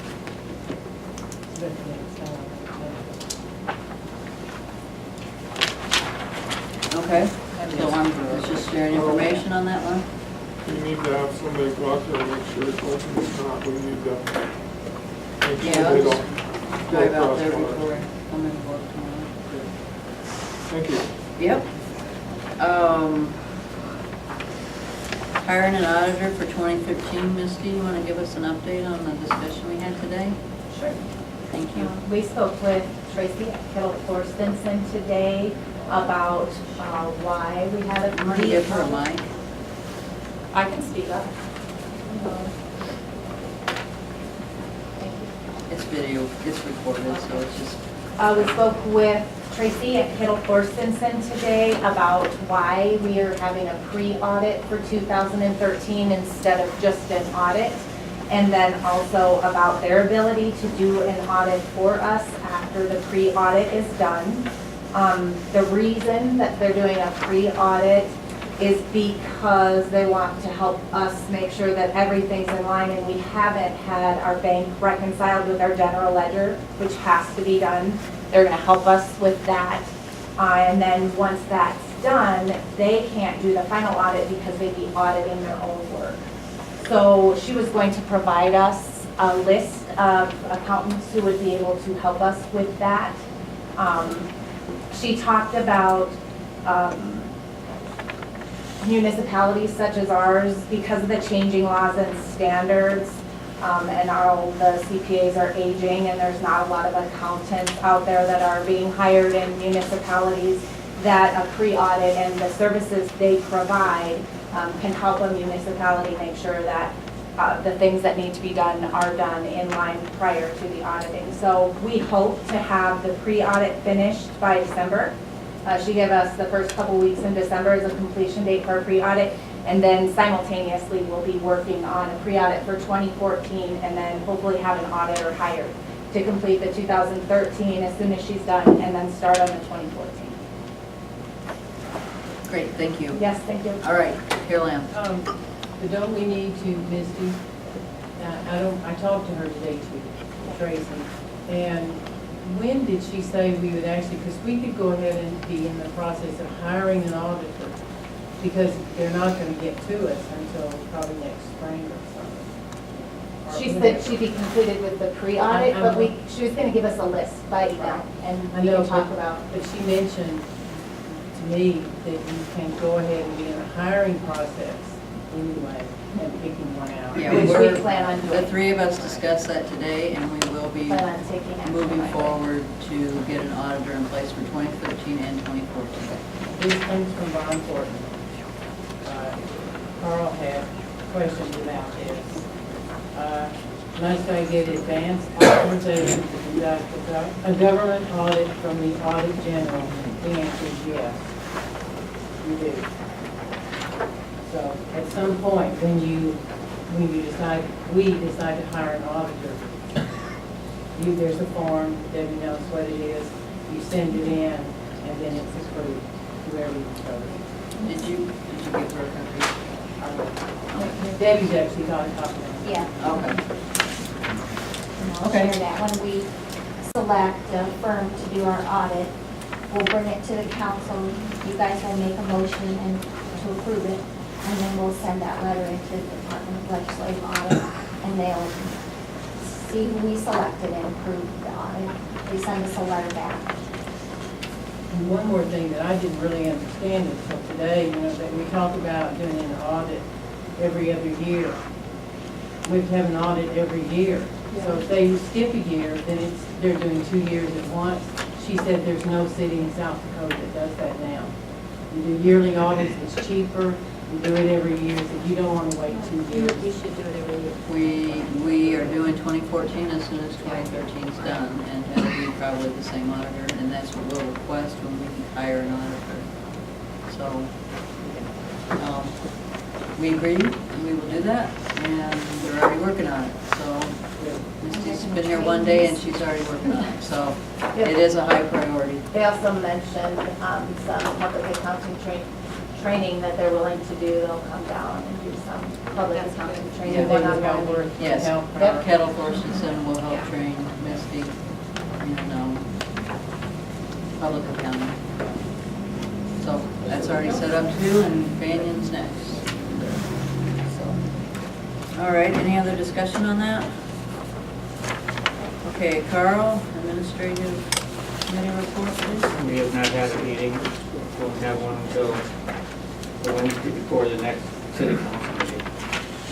2 o'clock on Wednesday, November 19, or 12th, I think. 12th Well- is when, yeah, and we did want to set a date.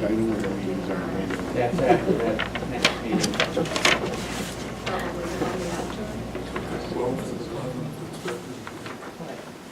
11th is Veterans Day. Yeah, it's a Tuesday. So, on the 12th at 2 o'clock, you will set a date to go over the employee manual? Or I whatever it's think called? we should really set it, so everybody can be Can I ready ask you a for it. question about that? I mean, I have it with me today. Does that mean, I know other departments, they, I also thought about this. You get your manual, every one of us goes over it, we look and see what our questions are, we can submit them back or whatever. It could be done in council meeting. And we don't need to go over every word. I have done it with pretty much everybody. It's the council that needs to be ready for it. What? I've gone over it with all of the departments that I have. It's the council that needs to be updated. That's what I'm talking about. Right, they are the Council ones. would look at it, and areas, I have questions. Mhm. And I It still might- haven't been able to find the copy that you took yours from. You said it was a municipal league? Yeah. Well, I've looked at their website, I've got a security We- clearance to we- get into theirs and copy it, and I And we can't worked find on- your copy. We worked on writing up everything that we wanted in it. And that's what do you have a copy of it now? Okay. Then it may take more than just sitting at a council meeting, is why we're suggesting. I don't know, I think that we're all competent enough to look at that and see where we have questions. But if we all do our questions in a vacuum, and we No, and change, then we do them in a council meeting. I'd rather have a regular It's gonna meeting. be a council meeting, whatever we do. Because I there's think it's gonna also, be longer than. there's also the safety procedure manual is also going to be with it. So We there's, don't have a copy. and I asked everybody to get one of those, so you need to get that. Well, if you just break it up, then we'll do the employee manual, and then you can do your safety at a further date. I agree with Carol Ann. The safety procedure manual needs to be done. It has to be Then done at the before. same time. Well, or before, but if you want to meet twice, that's up to you, but it It's could gonna be be done part at of the same time. the handbook. It will be part of it. So we have to call a city council meeting. Or if you want to come to the meeting and set it up for the 12th, everybody can come, council can come. That's what we're going to do. At our The 12th regular of- council meeting. No, the admin meeting, if you want to do it on the admin meeting. You can't On the have, 12th, you can Yeah. advertise for it to be done that day. Because I think it'll take too much time to sit at this council meeting and do I it. agree. I agree. It's a 42-page document. well, if you do your homework, if you read it and go through it and highlight the questions you have, And I have done that. And I have had everybody refer back to me also from different departments. But it's gotta be a discussion. You can't change things in a vacuum. You've gotta have a So discussion. we're gonna have, but are we doing it in an admin meeting? Is that what you said? I would like to have it done then, if that is something everyone could attend that would like to add or do whatever. The 12th of November At 2 o'clock. at 2 yeah. o'clock. City I Hall. won't be here. Okay. But I can submit my question. And that would work. In So be fact, sure and get they your could all do safety. that. They can do that. Be sure and get your safety. And I think the procedure attorney too. needs to look at some of it, I think is not legal, it's in there. I don't Then think probably you need to okay. suggest what ones you want to the attorney to address. Okay. Scott, Yes, sir. have you printed out that safety manual for each one of the members of the council yet? No, sir. That's still at the department heads. Each one of them has a copy of that safety manual, and they're giving me their comments in each one of those books. I'm bringing the books back, and then I'm going to compile it into what they agreed to, what they can live with, and then at that time, I'm going to present it to you. And I believe you asked for that. I would have to look at my notes. You asked for that before you go with your Right. personnel manual, but I have it written down, and everybody knows to get that back to me so I can get it to you. Okay. Can you get it to us before the 12th? Are all that done by the 12th? I think that's what I asked for. I think he did. I think that's what he asked for. Yeah, when we talked at that meeting, we gave him a couple weeks. which Yeah. is- And I have good information coming back, and I'm gonna compile it, and then get it to you folks. These guys are really reading the employee safety manual. They're taking it to their employees that they supervise. Lots of good feedback is coming back, and they're taking it to heart, and I'm glad to see that. I'm glad to see that too, especially with going to be a part of that I've had a employee lot handbook. of good comments on just having the safety meetings that you're doing, so I really appreciate that. No, I'm glad to hear that you're getting good feedback, and it's kind of fun. We're enjoying it.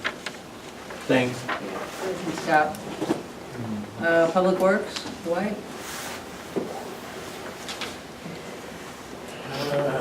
Water fill station, we already voted on that. Water ordinance, we voted on that. City cleanup days for 2015, we're gonna have 4 of them again. And they will be the last week, full week of April, June, August, and October, same as this year. That's it. I got a question. Yeah. Our cleanup, it's my understanding that when we started doing this, people could take out 2 loads. That's the way it was written. There's people that have taken out 7 to 12 loads.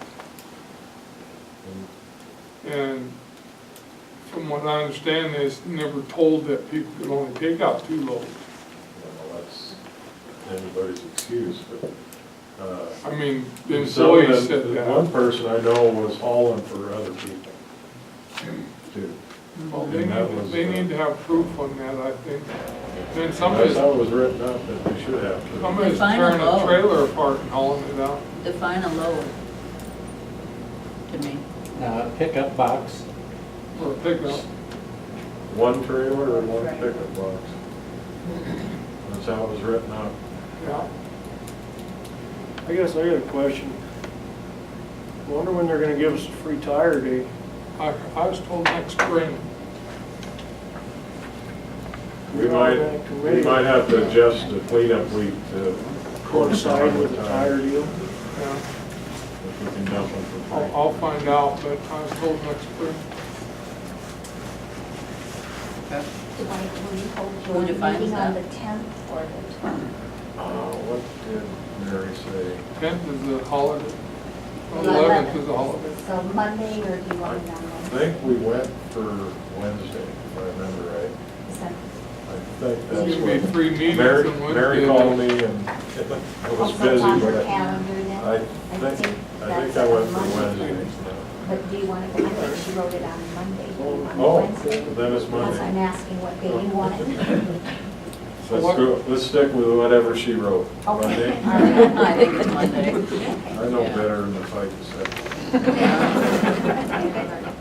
All right. Back to you, Carl.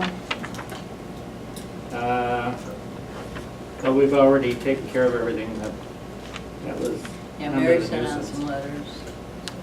And, Officer Close will report next meeting. Okay. Wes? We met with Tallgrass and went over this parks plan again. We're proposing to have one more meeting and kind of get it all together before I think they were talking about the November 17th council meeting, putting on a presentation. They were supposed to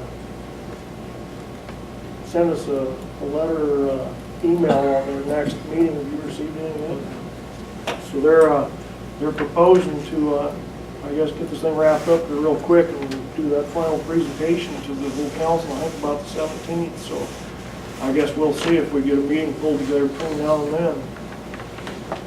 And I think that's all we're talking about, wasn't it? Oh, yeah. I think that's about it. We talked pretty much on the master plan again. All right, thanks, Wes. The public safety meeting will be right before the next city council meeting, and Officer Close will report on several items on the 17th. Georgia? we got all kinds of things going on. Excuse me, are you moving off of the public safety? Or are you still on that? We can be on it? Okay, can I ask a question about it? Yes, you may. I'm confused about Police Chief Mike Close will report on November 17th when under old business, there's a motion to appoint him as police chief.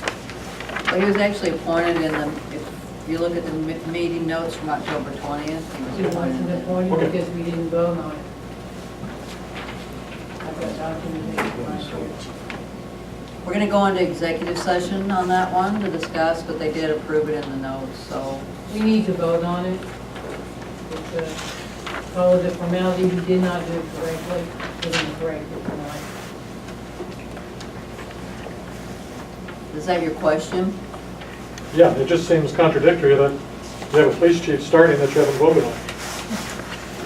We didn't do it right. We're He gonna was do it already, right he's now. already been appointed, and he's already Can't be started. appointed, and I have the documentation right here, so. you got that. Georgia? Okay.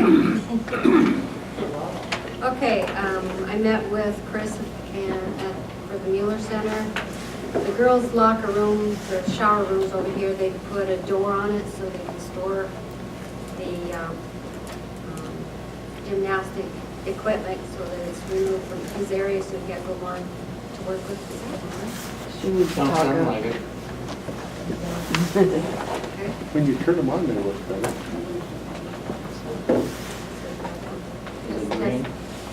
Test. Let's talk loud. Right. Here. Okay. There.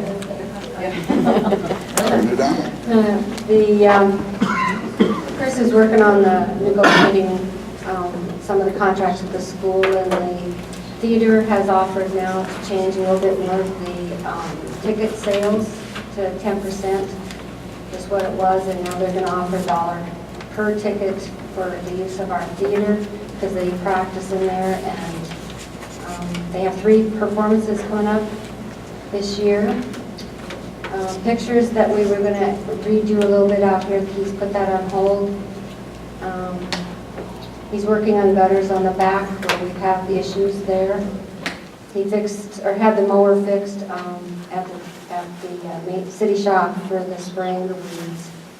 The dishwasher in 2015 is what we're looking at, he's been looking at, and then 175 chairs will be ordered next year, right? No tables, and he ordered some signs for the parking. There's 2 street signs that will be put up in the parking lot. We're working on advertising for the Plunge Golf Course, the Mueller Center, some of that issue. Those issues are to kind of combine a little bit. The Bride magazine, he's going to plan on putting more things in there so we get more weddings here in the Mueller Center. The Plunge then, we did get 4 security cameras put in there. Silver Sneakers Fitness is supposed to be returning. We got accepted. Good. And there's, Theodore, you did put a bunch of stuff in your pack, or we got that tonight, right? All the updates. Theodore would like to put in or change or work on the deck that we have around the Plunge. And the HVAC was worked on by Cornella, and it's fixed and working good. Fundraisers, they're looking at some things by the Friends. The new logo, not name change, is being worked on. The budget for our loan payments is due in December, and those are being watched by Theodore really close. We had a complaint, and he followed up on that, and it had to do with a bar in the hot steam room, getting in and out, and that's been taken care of. Memberships for this month, past month, were a little bit down. Propane was hooked up so that we can have heat in the locker rooms. The showers and the water pumps all, I guess they come together anyway. Those have been worked on. Ginger passed her Safe Serve, or Serve Safe. And Vincent and Theodore are going to go for training for the lifeguard class. The women's night was a success. The men's night will be planned for December. Our Halloween party was a success. Flint Electric fixed the steam room light, I believe it was, and one in the back where it had been broken out, and it was kind of a risky area for the people coming in to work. The painting is just about done. I think everybody has seen those. Those are really, it looks good down there. I got a question on painting. Why did we not paint the backside? Of the building? Yeah. Save money. I see they were down there today. Must have been, have we made our final payment to them? No, 'Cause they weren't done. I mean, they still aren't done. that's correct. Painting the backside of the tower. It's almost done. We're working on it. Still have to get the sign put up on the side. Chris Wilson is doing a lot of the organizing and fixing chairs and all the things that needed work done down there. Let's see. Golf course, we met, and there's so much going on with the irrigation system, and that might be why you asked about pipes and all that. Jason's been working on breaks constantly, so the long-range goal is to still get the front nine, maybe a new irrigation system put in there. Our architect is supposed to come up with the final stage and report, and I have the 1st of November, but I don't know if he came or not. Yeah, first couple weeks. They did put in some new signs for safety up there. That was one of the recommendations from the architect. And let's see, because we have such a longer growing season this year, the costs for maintaining the golf course are increased. And people expect more then, it costs more. One of the things that Kevin, our architect, suggested is usually 10% of your population use the golf course. We have about 6%. Our driving range is safer, but that is one with the signs, but that was one of the bigger issues. And they wanted to maybe look at starting a different type of use, and that would be foot golf. They've been using those in a lot of different golf courses now. We need to look at the life cycle of some of our golf course areas, like the sand pits and bunkers, tee boxes. Those are the issues that will probably be presented in the survey. Girls' State for the golf will be in 2016, so what we do between now and then will reflect the use of the golf course for them, how it's prepared. So we need to plan for that, 2016. Our October special, we only had about 5 takers, where they got 18 holes for the price of 5. And I think they were going to, the price of 9, but we only had 5 takers. He's looking for an old washer to use in the maintenance area for cleaning the uniforms, especially if they've been contaminated with different types of chemicals.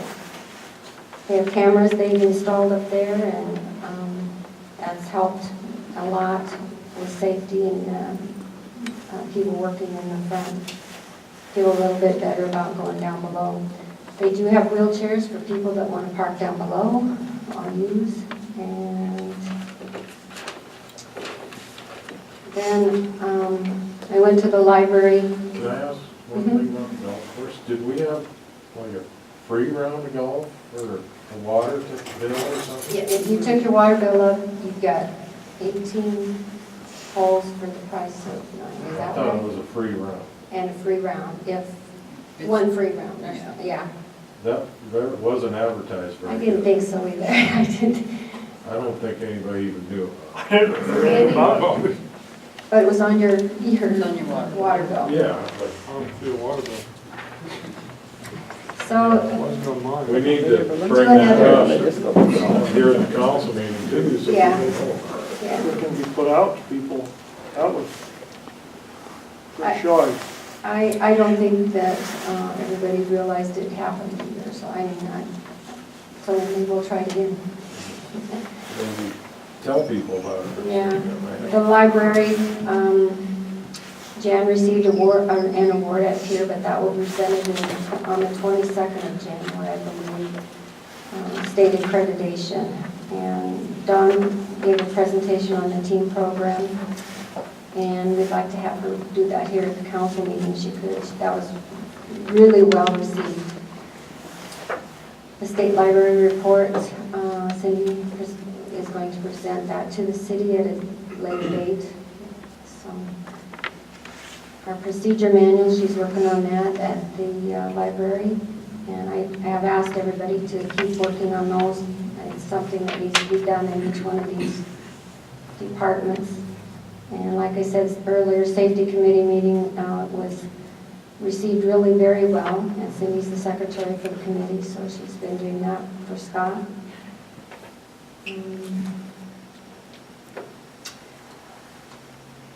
It was a noted the 26th of December. It'll be off because it's a holiday.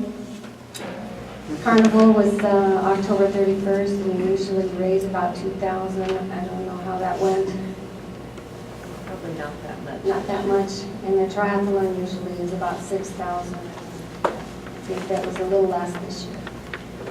And I did not make it to the library or the airport meeting, but Cindy, you did. Yeah, I did. I did. Bring my notes.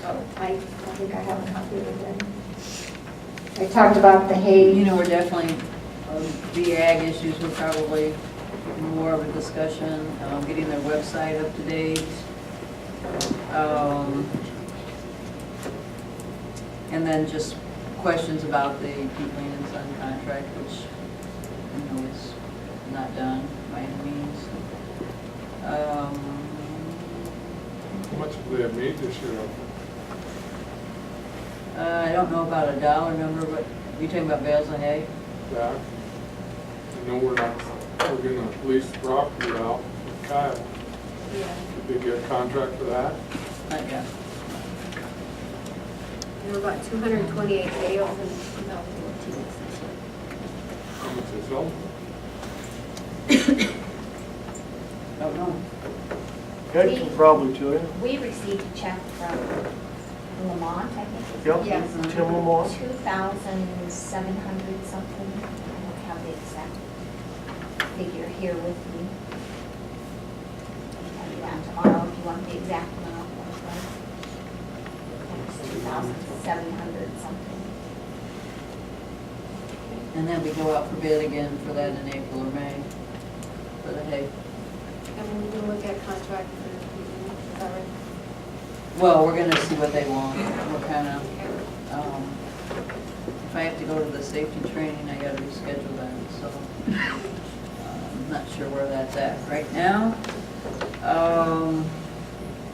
But that was, and it, Well, thanks I for. got, you want to clarify what with Pete Lane, we're going to do what? Some of the things needed to be looked at. My knowledge is still tied up in court, so I don't think we're going to be doing anything at this point until we get a clarification from the judge. That's correct. Yeah. It's not done, it's still in the Supreme Court. Cool. Yeah. So I But- don't think we need to be doing anything with Pete Lane at this point. They're just gonna come out and there were some FAA Yeah. guidelines and requirements that they need to be aware of. So we're gonna meet with them, was gonna be the 13th, but it's probably gonna move out a little bit now. So there's no contract, it's just a discussion.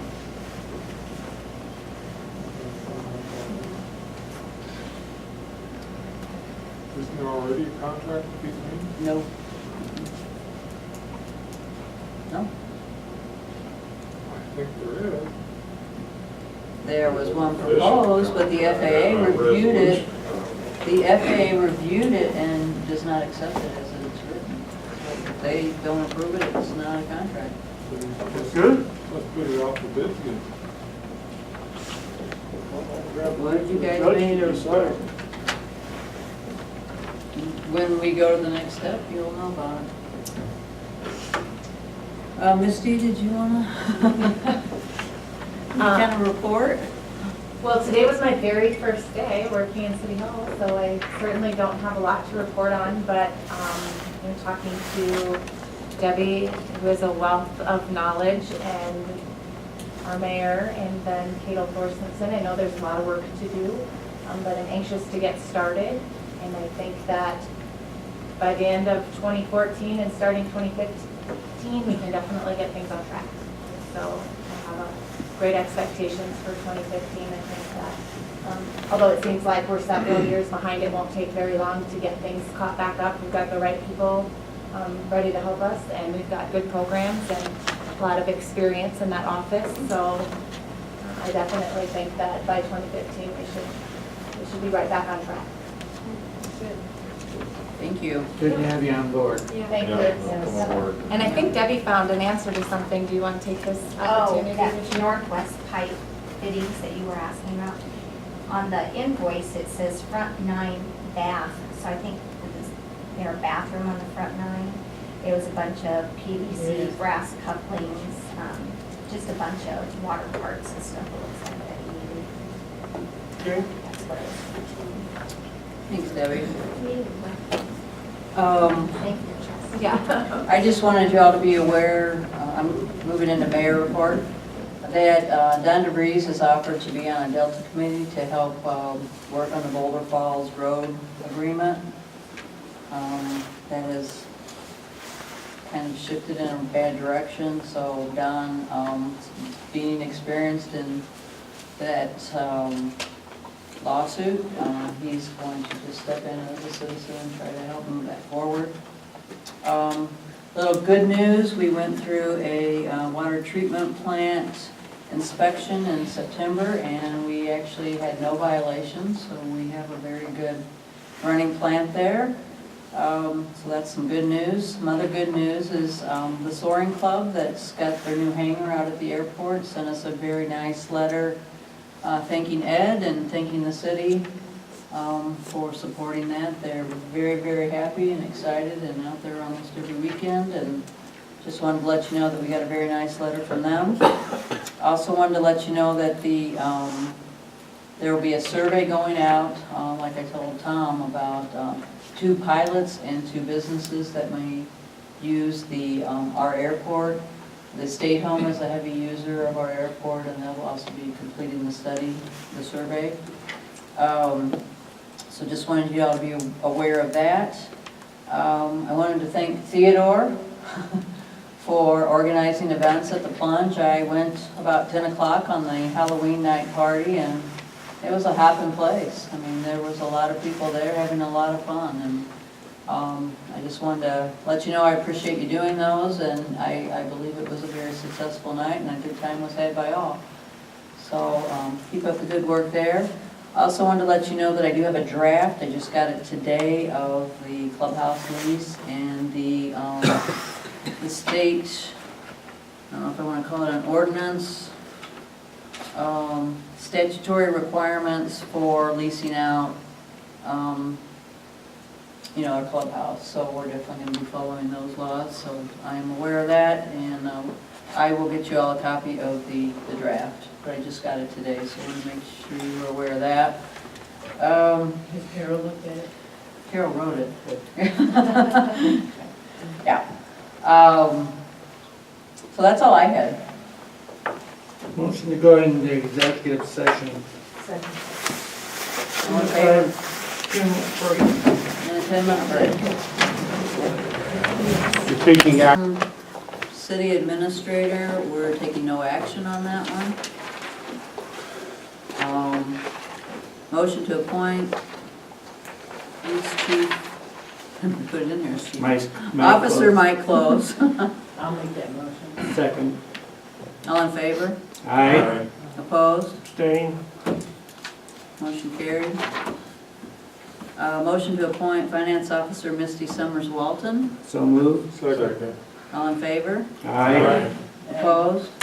That means opposed. Motion carried. I believe that's it. Make a motion, we adjourn. Second. I know you're all in favor.